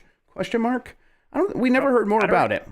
No, I never remember getting a code name. There's just rumors. I don't think it's everything you reported on. We were just talking about those rumors on that one. I mean, it made all the sense in the world when they made a Switch, like a Monster Hunter just for Switch, sold incredibly And well. it ran great because the RE engine fucking rules. So yeah. Now, I guess the question is, there's so many other things you can do with Resident Evil that you can just sell on more platforms, and it's already working really well right now. Like that team is already very busy remaking 4 and then making 8 and DLC for 8, and I'm sure they're already making a Resident Evil 9. Busy. They're very busy. Right. Still, I mean, I think something might happen eventually. We'll see. From AG Aragon. Which will have sold more units a year from now, Xenoblade 3 or Metroid Dread? My money's on Xenoblade 3. That seems possible. Where is Xenoblade at right now? I'm sorry. It was I mean, I have it. It's like 1.76. Let me double check. 1.72 million. So it might get to 2 million by the end of the year. But like Metroid also basically like got most of its lifetime sales in its first few months. It kind of dropped off. Right. Xenoblade is going to be a bit more like that than say a Breath of the Wild, where it just keeps selling forever and ever. But maybe less so. It could be Xenoblade. Although I don't know. I think in this case it may be Metroid. We'll get out a little bit. Yeah, I think it's probably still going to be Metroid. It'll be close, though. It'll be close. Mhm. From Nintendogs, any information on the Lara Croft games that were coming to Switch? They were dated for 2022 last year, and 2022 is nearly over with no word. No idea. I forgot about this completely. Were these the ports of those old Xbox Live Arcade ones? I honestly don't remember. Let me just look it up while... Temple of Osiris or whatever. The ones that were like twin stick shooters almost or something like that, right? Or they're like the Gauntlet game. Yeah, this is from October 29th, 2021 from GameSpot.com. Tomb Raider's coming to Switch in 2022 with isometric spin-offs. Guardian of Light and Temple of Osiris will be released on Twitch starting in 2022. That comes from @Tomb Raider. That does. This is probably before they got bought by right. Embracer and all this stuff. I don't know if that threw a wrench in those plans or something. I don't know why it would. Just do it. So yeah, right. I completely forgot about this. It's a shame if it doesn't happen. Those are good games. I would like to play those on Switch if they're good ports. From Gartooth, hey Jeff and Mike, do you think we will see Nintendo capitalize on the movie hype and announce a new 2D or 3D Mario before the movies launch? We've had this question before. I can't remember where your stance is on it though. I think we might get a new Mario game announced within the next year, but I don't think it necessarily will have anything to do with the movie. Yeah, but I mean, it could capitalize on the hype if it does get announced in the next year, right? Right. Because I mean, there's always the home release. It could all be part of the same thing. And we said we expect them to announce like the next Switch at some point next year. I imagine the announcement for the next Mario game happens at the same time. That sounds right to me. And then question mark 1910 dropped a Canadian dollar on us. Not a toonie, just a oney, but that's completely acceptable. Thank you so much, question mark. And thank you to all our super chatters. We still have time before the end of the show. If anyone sends in another super chat, we will get to it before the very end. So look out for that. Back to you, Mike. All right, Jeff, get your OBS ready because we are going to talk about some Nintendo 64 box art. This one was kind of harder for me. I don't know if there's a ton of amazing Nintendo 64 box art. For some reason, there's something kind of bland about especially the US box art for these games. Like I like the format of it. I like the form factor of it. There you go. You got some back there. Yeah, Super Mario 64 right there. But like even that one, I'm like, do I love that box art because it's such good box art, or because it's the box art for Super Mario 64? Of course, that's something to do with it. I mean, I've got some ones that definitely are both, and I think that's one of those that's both. I like the Super Mario 64 box art. First of all, I really like the Super Mario font treatment. It's always been great. They've stuck with it since then.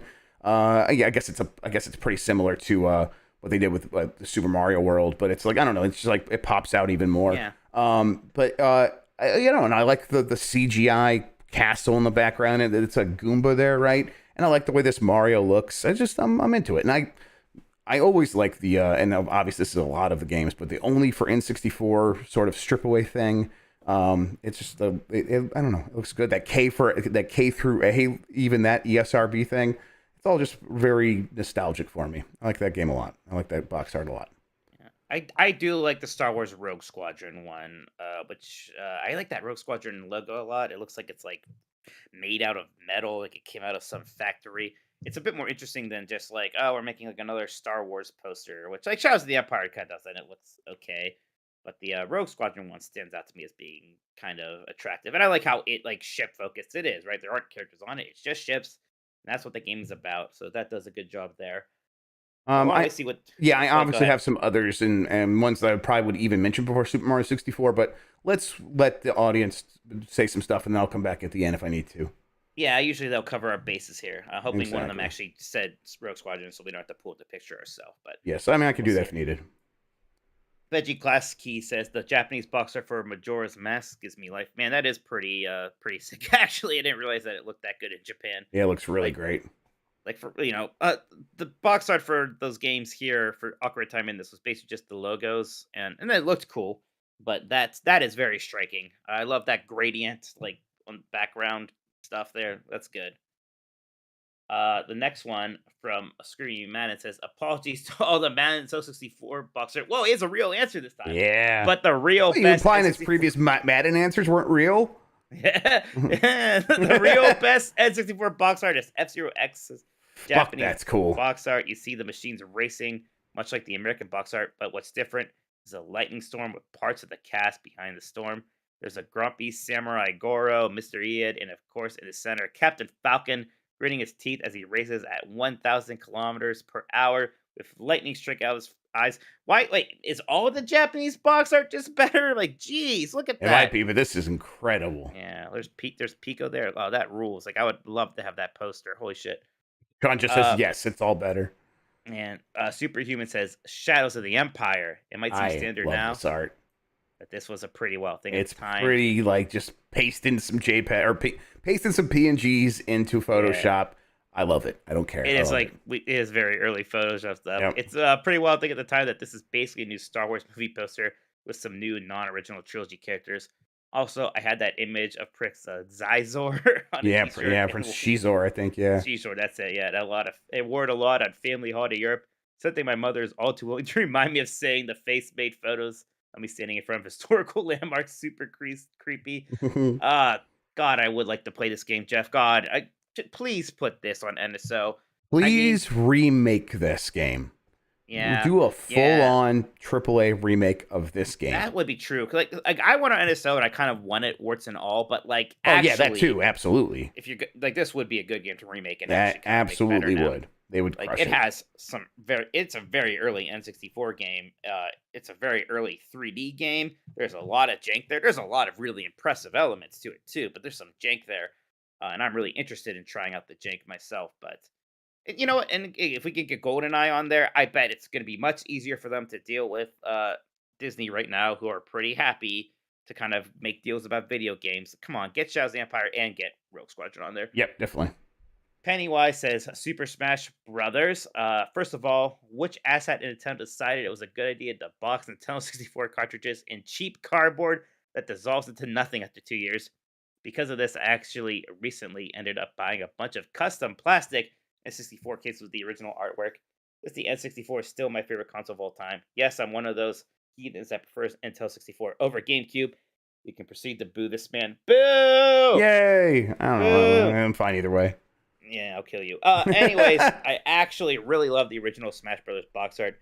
It's so cartoony and very different than how the game actually looks in all the other entries box art. But it really tickles the imagination. I remember being a kid on the playground, reading Nintendo Power, and couldn't believe they were making a game where Link could fight Samus. We all discussed who could be the best character, and the box reflected all those playground arguments. Spoiler alert, Fox was the best. This is pretty charming box art. Although, like, it's kind of awkward how, like, Link is just sort of in, like, that red gradient over there on the right. Yep. Yeah. Yeah. Sure. I don't know, but I like the whole toy aesthetic that they go for here. Yeah. You get to see Pikachu attempting to kill Mario. Dr. Suss says, I never had Nintendo 64. The game I played the most over at my friends was GoldenEye, but I thought the cover was lame. Second most was 1080 snowboarding. Looking for the cover, I just learned the subtitles 1080 with a 1080. So I guess some people would think it's a 1080 degrees snowboarding. Anyways, it's glorious. Well, 1080 is like, you are actually spinning 1080 degrees as the trick, right? That means. I don't know if I really like this cover at all. I mean, look, it's effective, but I mean, there's not much going on there. Right. Yeah. I mean, it's just like the Silicon Graphics version of one of the characters, and it's more It's effective. Yeah, it's more photorealistic than Mario, so it's it can feel bland. But I don't know. I like the snow shooting behind the logo. That's cool. Diogo RP says Pokemon Stadium's cover blew my mind as a kid, as I think it was the first official way to visualize what a battle could look like in 3D renders. It's just so full of action, and I love it dearly. Man, looking at this battle, I mean, Blastoise is gonna just smoke him. That's a bad type advantage for Charizard there. Yeah, Blastoise is just like, okay, shoot fire at me. I don't give a fuck. Yeah, not gonna do shit. Oh man, here's another one up for CPU. Says Star Fox 64's Japanese box art is pretty awesome. Yeah, it's Certainly great better than too. the English versions. I like how they use the little poly models in the cover instead of CG, like a lot of the other games did. Yeah, I like how it's they have like a police badge emblem for some reason. Yeah. See, Those are is Star Fox a cop? I mean, got bad news for you there. Those are actually probably some of the best looking Nintendo 64 character models, if you would. Like, I love the way those guys look. Yeah, probably. Yeah, I think so. This is very- Look how good that is. This is better too. Lenny Cool Dick Denver says, I still have my US box and cart for Paper Mario 64, but this Japanese box art is certainly a vibe. Yeah, that looks great. It looks Man. really. I mean, the American Paper Mario box is pretty good. It is nothing close to this. That looks so good. No, Mario that's Story is super also a good charming. name. Yeah, I was wondering, but is Mario Story a better name than Paper Mario? I'm not sure. I don't know. I don't know if it's better, don't know. but I like them both. Dugan says, this game ruined me as a child. I remember looking at this box art Blockbuster and thinking that I was going to be playing Skyrim. That could not be further from what I ended up playing. Quest 64 is, for my money, one of the best fake-outs of this generation. I don't know. I know Quest 64 is probably not a bad game. That would be a funny game to make a person play. Like, that would What are be you talking something... about? It is a bad game. It is a bad game. That'd be a funny game then to make a person play. I'm just saying, if you guys need any ideas over there at Giant Bomb, making somebody play Quest add 64. Quest 64 to my to-do list. Thank you, Mike. You're welcome. Jayton says, this is the cover for Dance Dance Revolution, Disney Dancing Museum. I mostly like this one for Elvis, Goofy. Oh, man, that is... Man, Elvis, Goofy, and Elvis Donald. Why are they both Elvis? Cool. Oh, hang on. I'm Are they sorry. not isn't that like that? That's a style in Japan, because there's in these Japanese games I'm playing, it's like the cool tough guys always have that haircut for some reason, like the school delinquents. do. Pompadour, yeah. Yeah, it's a thing apparently. I don't know. Bench AC says he's a Paper Mario. So here's the U.S. version. Yeah, it's not as good as that Japanese one, Jeff. You got robbed. It's still nice, but it's not as good as the Japanese version, definitely. Casual says, And now "Can't that go-" I'm looking at the logo, Paper Mario's better. Yeah, it's pretty good. Casual says you can't go wrong with the first, albeit Japan exclusive entry in the Nintendo Crossing series. That's Animal that's very Crossing, simplistic. What'd I say? Nintendo Crossing? Did I? Well, I'm an idiot. I really like the. I love how this just looks like a letter. That's fantastic. Yeah. The stamps Yeah, are absolutely. very good. What the hell? What the hell? The perfect dark Japanese cover gives me the feelings of a 90s B-class spy movie. It's one of the most artsy box art of the console for sure. I have never seen this before. I mean, this is neat. I am getting absolutely zero perfect dark vibes. Right. It from feels like this. Killer there's- 7. Yeah, there's absolutely none of the sci-fi like aesthetic that Perfect Dark has. That's I don't know. It's like interesting. I'm very I very much like looking at this and knowing that exists. That's crazy. Mr. Bohr says, I got a soft spot for the Banjo-Kazooie box art. The various characters hanging out in the background is a nice touch. You know, it's a bit busy for me, Jeff, but so is Banjo-Kazooie. So are rare games. Yeah, absolutely. Yeah. There's a lot going on here, but yeah, it works. Man, there's a lot of characters. There's even some hanging out of Gruntilda's hat for some reason. Yeah. Oh. Fluffy Cloud Gamer says, "Oh God, they're escaping as Pokemon Snap." I don't know. This is I never even noticed that they're jumping out of a camera. Yeah, look at that very realistic camera. Yeah. I don't know. I like the logo for Pokemon Snap. I don't know about this box art. Velocity Prime says, I don't like the Mario Party games that much, but I do like Mario has a cowboy hat on the cover for Duke. He's got a new hat, Jeff. Yes, he does. It's even funnier seeing Donkey Kong in a wizard's hat for some reason.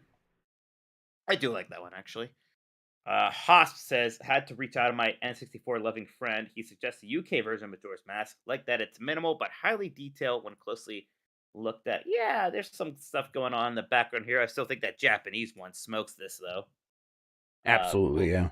Look at this. Pablo Cost says, I still think North America's Majora's box art is fantastic, twisted, and elegant. Yeah, it's just, I mean, I'll tell you what, having a giant expansion pack required thing there ruins the elegance a little bit. Yeah. Man, expansion pack was required for Majora's Mask. I just forgot that, huh? Yeah, it was. Well, remember, that's supposed to be like the DD game at some point, right? Okay, yeah. Oh, look at this. Uncharted Wolf says, I choose another Castlevania box art. Impossible. This week we actually have much more difficult because the box art for the N64 Castlevania games leave a lot to be desired. They're still fun games though. Let's stop with this narrative that they were always bad. That's switched, I noticed. I kind of need to play these games. Everyone used to say that these were like terrible, terrible games. Now people are like, they're fine. So They are fine. They're like, they really succeeded what they're going for. They went for something that people didn't want them to go for. Yeah. Thankfully, the PAL box art for Legacy of Darkness saves the day. The fact that it's the only version without 3D models is reason enough to choose it. It's also a great box art regardless. What really sells it for me is the Crescent Moon, which is used to divide the darker colors of blue on the right and the warmer and brighter colors with red on the left. The other region's box art for computer. Yeah, that looks much. Yeah, ooh, yeah. EU easily wins here. That actually looks pretty good. Other ones are pretty gross. Tink says I'm partial to Ocarina of Time's collector's edition. It's so shiny. Yeah, I mean, look. God damn, it's great. Iconic. Yeah, it's great. Iconic. Yeah, it's perfect, actually. Yeah. Keywork says insert sound clip. He's got the Buck Bumble rap, which I dare not try to replicate here. But there's Buck Bumble. Bumble. Thank you, Jeff. Yeah. You got it. Yeah. That's so bad. I love it. Buck Bumble. We should play some Buck Bumble sometime. Holy shit. G-Man Sir says, love playing this as a kid. It's Thomas and the Magic Railroad. God, those faces. I love how pissed off this just train with like one of those claw machines on it is. He's so mad. Jeff, did you lose your Discord connection? Yes, no, I'm sorry. I tried to click on this link that TurboSean put in there, and it's breaking for me. I don't think it's his fault, but I was gonna play Sean, stop trying to sabotage everything. Yeah, I was gonna play the Buck Bumble theme. I'm sure is what that is, but it's broken. Holy shit! Look at that thing, God. That's just Thomas the Tank Engine, though. That's just he's just messed up. There's that's Activision, huh?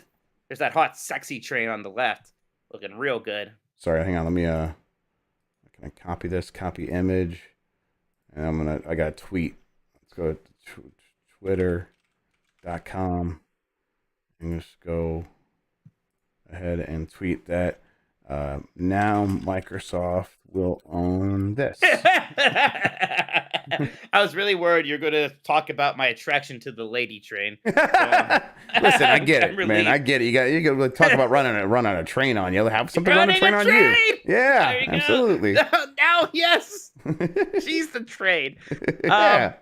Bob's Story Summoning Circle says, God, agree with Velocity Prime. The cowboy hat of Mario fucks. So does Part Yoshi and Magician DK. And then the last of the Nintendo Chow says, Paperboy is emblematic of the worst box art trends. Might be the most egregious example of poorly aged renders crammed into every square centimeter of the box. So basically what I was complaining about with Banjo-Kazooie, but with a much less charming game. Yes. So, oof. Oh, man, look at this. You know me, That's says really good. Turbo Sean. Gosh, out my favorite game, the Japanese box art for Mega Man Legends, aka Mega Man 64 in Nintendo Land, as a whimsical anime style that matches the tone of the game much better than the Western versions. Very the time. Hey guys, it's the 90s and we have a 3D game look. Yeah, that is much better than the English one. That's very like that makes me want to play that game right now. Just looking at that, that's great. It's very charming. Oh, P.S. Totally off topic, but I don't know when else I'll be able to force you all to see this. Check out how unnecessarily hard the box art for Legends 2 goes. Yeah. Jesus, look at that. That's really good. Yeah. I should play the Legends games. Yeah, I really need to. I always love that character design for Roll. Like Mega Man looks good, but that's a very good version of Roll. Like Roll was so whatever in most other Mega Man games, but that's great. Man, nobody said Rogue Squadron. Yeah, let's let me wait a second. I'll bring it up. It's like when I was looking, I was like, I forgot that Rogue Squadron's box art actually looked that cool. I was kind of surprised. While Jeff's looking, everybody, obviously, next week it's going to be GameCube. I can look at a bunch of GameCube game box arts right here over there, and here we go. Here's the easy answer for a lot of you. So I'm stealing it from you already. There's Shek Super Slam. That's pretty good stuff right there. But, oh, there you go, Jeff. Yeah, doesn't that look like, I don't know, it looks pretty dynamic. It looks pretty good. It looks like the cover to an EU novel, which is good. Yeah. Like it's it's great art. I mean, honestly, of all the N64 box arts that we saw, like for an American one, this has got some of the best just pure art on it. It's really cool. It's actually art. It's not renders. Right. I think that kind of helps it stand out. Honestly, they did use kind of renders for the PC version, and it looks way worse. Yeah, Look at imagine that. That's kind Yeah, of look at that. that's like hot trash actually. That's interesting. And it's like That's it's almost the same comparison. exact setup. Like it's got the Yeah. 2 AT-ATs in the back here, and there's a TIE fighter following them, and it's just worse. It's like almost like Nintendo owns this or something or something weird. And it's like, so we want this, but we have to use something else. Like, oh well, we can kind of just make it with the game art, I guess. Yeah, it's bad. Make it ourselves. Yeah, you're right. That's not nearly as good. That's interesting. Huh. All right then, Jeff. That's that. Have you been playing some Nintendo games there, buddy? Yeah. So I mean, I've been kind of bouncing around where I can. I've had to play a lot of Sonic Frontiers, which I suppose counts. But I did, before we get to that, Yeah. I did decide I really need to finish Kirby and the Forgotten Land, and I did that because I got a real urge to play it, and I'm glad I went back because I'm really, really enjoying it, and I think I'm gonna try to beat it here pretty soon. But yeah, it's a really good game. It's like one of those ones like I want to have finished for Game of the Year because that's where I'm at with it. Yeah, I will say after you beat it, there's like kind of more you can do to beat it even more. Like Okay. the real, and you should do that because Okay, I will. Good stuff there. And because I'm ready for it. I'm really enjoying it. But yeah, Sonic Frontiers. I've not been playing it on the Switch. It is on Switch.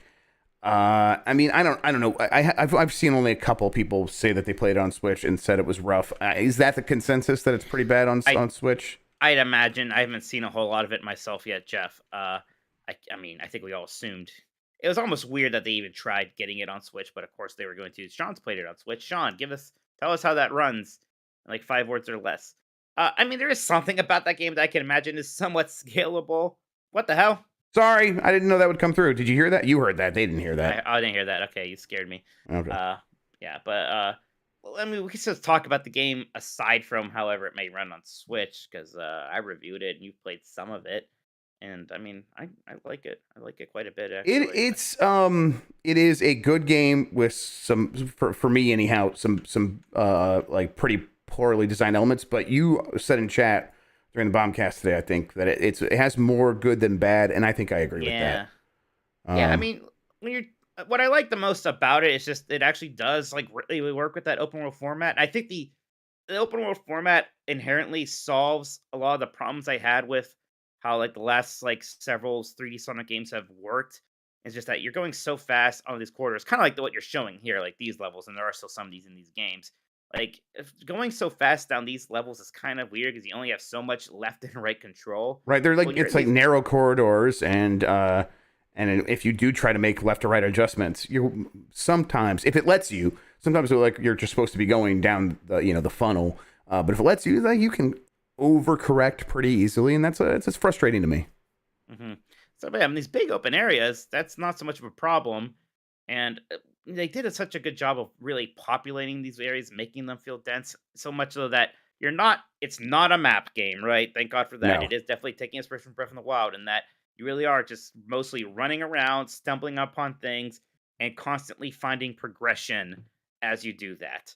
And like these little platforming things you run into, or these little combat encounters, or these little puzzles, they all work. They're all mostly fun. There are some frustrating things, like some of the big boss fight things you come across. The scale of them is neat, and sometimes they're cool. But then like sometimes because Sonic is Sonic, and you like fall off it, and it's like, oh, now I can't even fight the boss anymore because he's flying away. Great. Yeah. Like small things like that. The pop in is an issue, more of a visual issue than it is an actual like gameplay issue for me. Because like, you're not really using visual landmarks of those kinds to get around. You're using the map, and you're using the big landmarks that don't go away. So it's like it's not going to ruin your exploration or anything like that. It's just kind of like looks ugly. No, that's exactly right. I mean, even the combat has been such a tricky thing for these Sonic games for so long. Like, how do you make combat more interesting than just jumping on people? Like, they implemented God of War style combos in Sonic Unleashed. Yeah, they did. Tedious and weird. They gave you a fucking gun and Shadow there. It's like, right? And here it's like, they have something that's sort of combo based, but yet manages to feel a bit unique. And it's like it's mostly just like, let's make it look cool, and it's very easy to pull off. I also really love that. I don't forget what it's called, but the thing where you hold down the button, you can make circles around things. The Cyclops. Yeah, it's like, That's pretty cool. Actually, Yeah. I like that mechanic quite a bit. You know, sometimes like the camera won't immediately kick in if you're locked onto an enemy and you start running around them. It's like, well, now the camera's moved you in front of that thing, you can't see it. And it's like, if you keep going long enough and you're still locked on, it's like, well, now the camera will lock into place and start like tracking the thing as you run around it, so you can do the Cyclops thing more easily. Whatever. I'm just like, I'm okay with this game kind of being a broken Sonic game to an extent, because it's just so not broken to the point of some really bad Sonic games. It's just kind of lightly busted. And all the things that it does well, it does pretty well, to the point where I'm having way more fun with it than I'm being frustrated by it. And when I am being frustrated by it, it's very easy to go, oh well, that's just Sonic. And I'm like, I'm kind of fine with that. Again, this is for me very colored by watching Dan play Sonic 06 right now and just seeing how bad Sonic can go. This is nothing like that. This is a really good attempt, and one that I think is worth experience if you have any affinity for Sonic. Yeah, I think, and I also am kind of like hopeful that, like, okay, wow, imagine how much better even the next one could be, because we finally, for so long, the problem with Sonic in 3D were so fundamental, like, and that was the issue. And here the problems were maybe not even nitpicky, maybe beyond that even. They are still like maybe some core problems here and there, like just the way Sonic feels when you have to like do these 2D segments and stuff like that. But it feels like we have a much better framework here now to work with going forward. So I think that's kind of exciting. But yeah, I'm into this. This is like a good game. I can say that. And looking at this comparison from Game Explain, which, you know, shout out to Game Explain. I think it looks fine on Switch. Yeah, it looks mostly better than I will say. I think in the open world, it looked a bit rougher than when you're in those like levels, which makes sense. But again, with your sort of Switch expectations, yeah, that's about what I thought. Right, it's maxing out at 720, 30 frames per second. So it is going to be a Switch game. But it looks fine to me. Like I would, if all you have is a Switch, or for some reason that's where you want to play it, or you know you want to get it for a kid in your life, I think you can get them this, and they're going to be just fine. Now Sean is saying it's so much worse in person, so you know maybe keep that up. I mean, I'm sure it's blurry, and because a lot of that's going to be the FSR 1.0. That's going to be pretty rough. But if you're playing on the handheld, because are you playing on the handheld? I guess you might be, Sean. I can't remember. Yeah, I don't know. I bet if you have kids that really like Sonic the Hedgehog, like my nephews and nieces, I bet they're going to really like this. I bet that stuff won't really bother them. I bet this game does really well, honestly. This has a chance of being probably the best 3D Sonic game selling wise. I mean, some excitement for it. Really, it should. And not just because I think it's pretty fun, but because it's got that appeal of this big open space that you can go explore. That's just the kind of thing people want in games these days. So, and it's not a map game, so it doesn't have the fatigue associated with that. So, no, absolutely not. Yeah. So, I think I'm pretty surprised. I don't know. I guess I always said I was kind of a defender of this game pretty early on. And some of that stuff, like, I do stand by. I was confused why people were so immediately harsh on this. Like some of the criticisms were valid, but I remember people were like, that world looks so empty. I was like, no, it does it? Because he's Sonic. He's just going to run over there to that thing you can see. Yeah. Or that thing you can see. And I get it. I think Sonic kind of has a bit of this Sonic tax to come through because, and I'm just as guilty of it as anybody. We make a lot of jokes about Sonic because he's been in some bad games and whatnot. But it does sometimes feel like he has a uphill battle uphill sprint. Hill? I was about to say uphill hill, and that doesn't sound good. Yes, uphill race. Yeah, uphill race. There you go, Jeff. You kind of go through sometimes. That's why the headline of my review, I say, like, stop laughing, because, Sonic is the butt of jokes so much. And it's I will say, like, whatever you think about this, I don't think, and again, some people are going to say it's a bad game, and that's fine. I'm not, like, mad at you. I mean, in some ways it kind of is, but it's still fun. It's fun. Well, hey, you said Outer Ring's a bad game, so I don't even know what you mean by that phrase anymore. Well, yeah. I mean, listen. It is, but it's the best fucking game ever. Man, it's really good.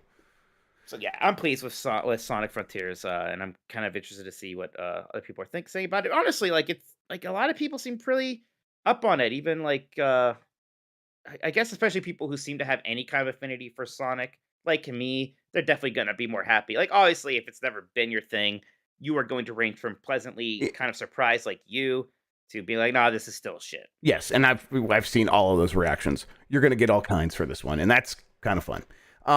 Real quick before we move on, how do you feel about the music? I like the music. Me too. I think, I mean, like, there's some of it that is so obviously aping Breath of the Wild's tranquil stuff. Yes. But it works for me. It does. It's good. And So, then there are yeah. there are some like bops during the boss fights and during those gateway levels or whatever they're called. Mhm. And it's like, oh yeah, this is like more like slightly more, I guess, expected 3D Sonic music. It's Dreamcasty, really yeah. good. Yeah, but no, yeah, Dreamcasty. That's a good way of putting it. I think the music's actually a highlight. I think it I agree. sounds pretty good to me. Real good. What else you playing?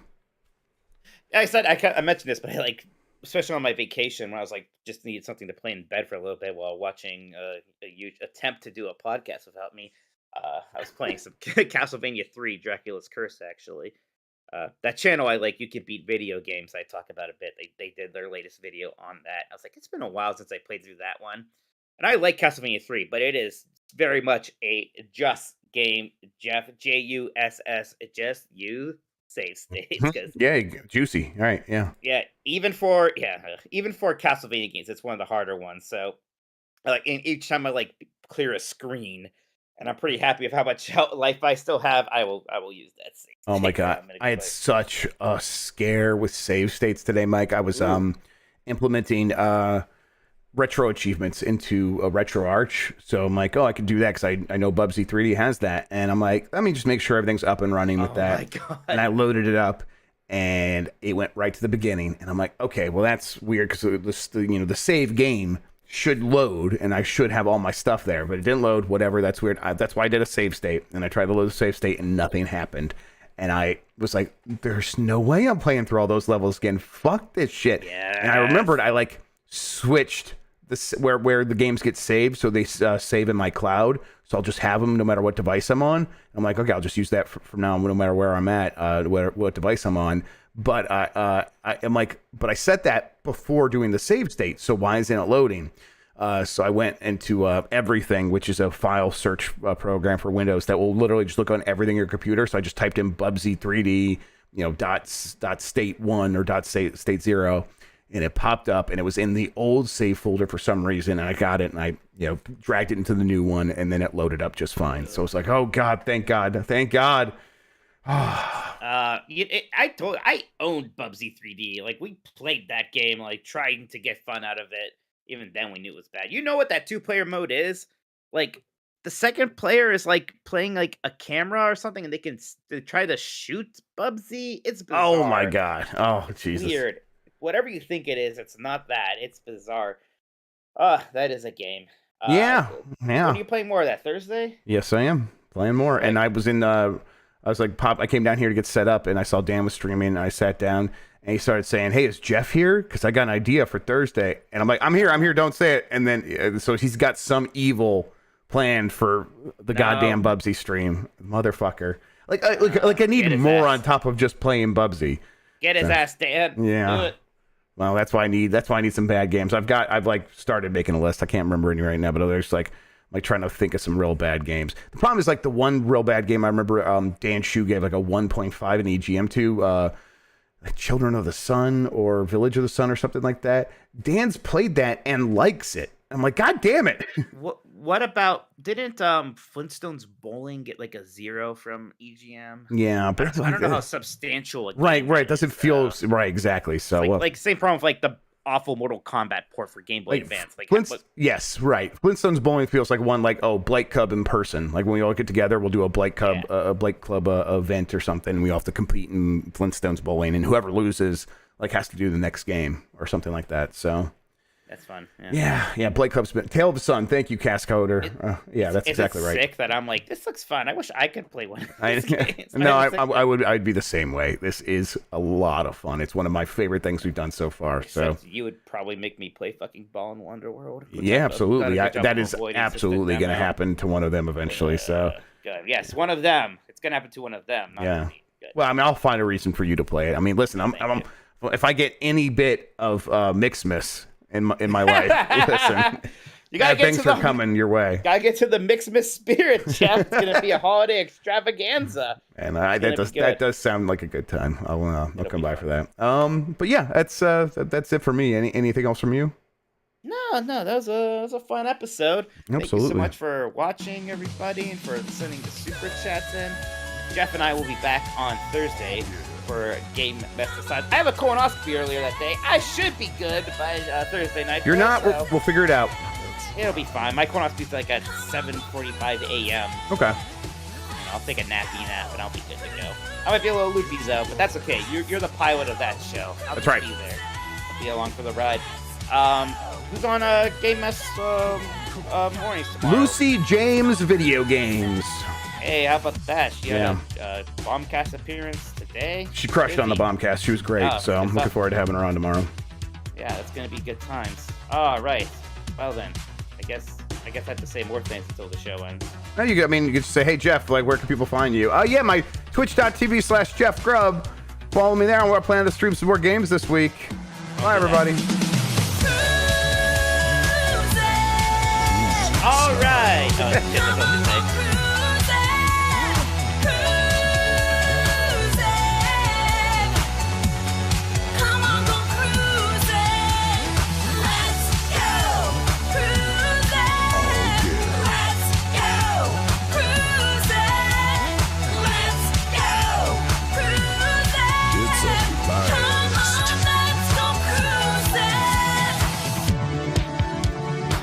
Two words. Jesus.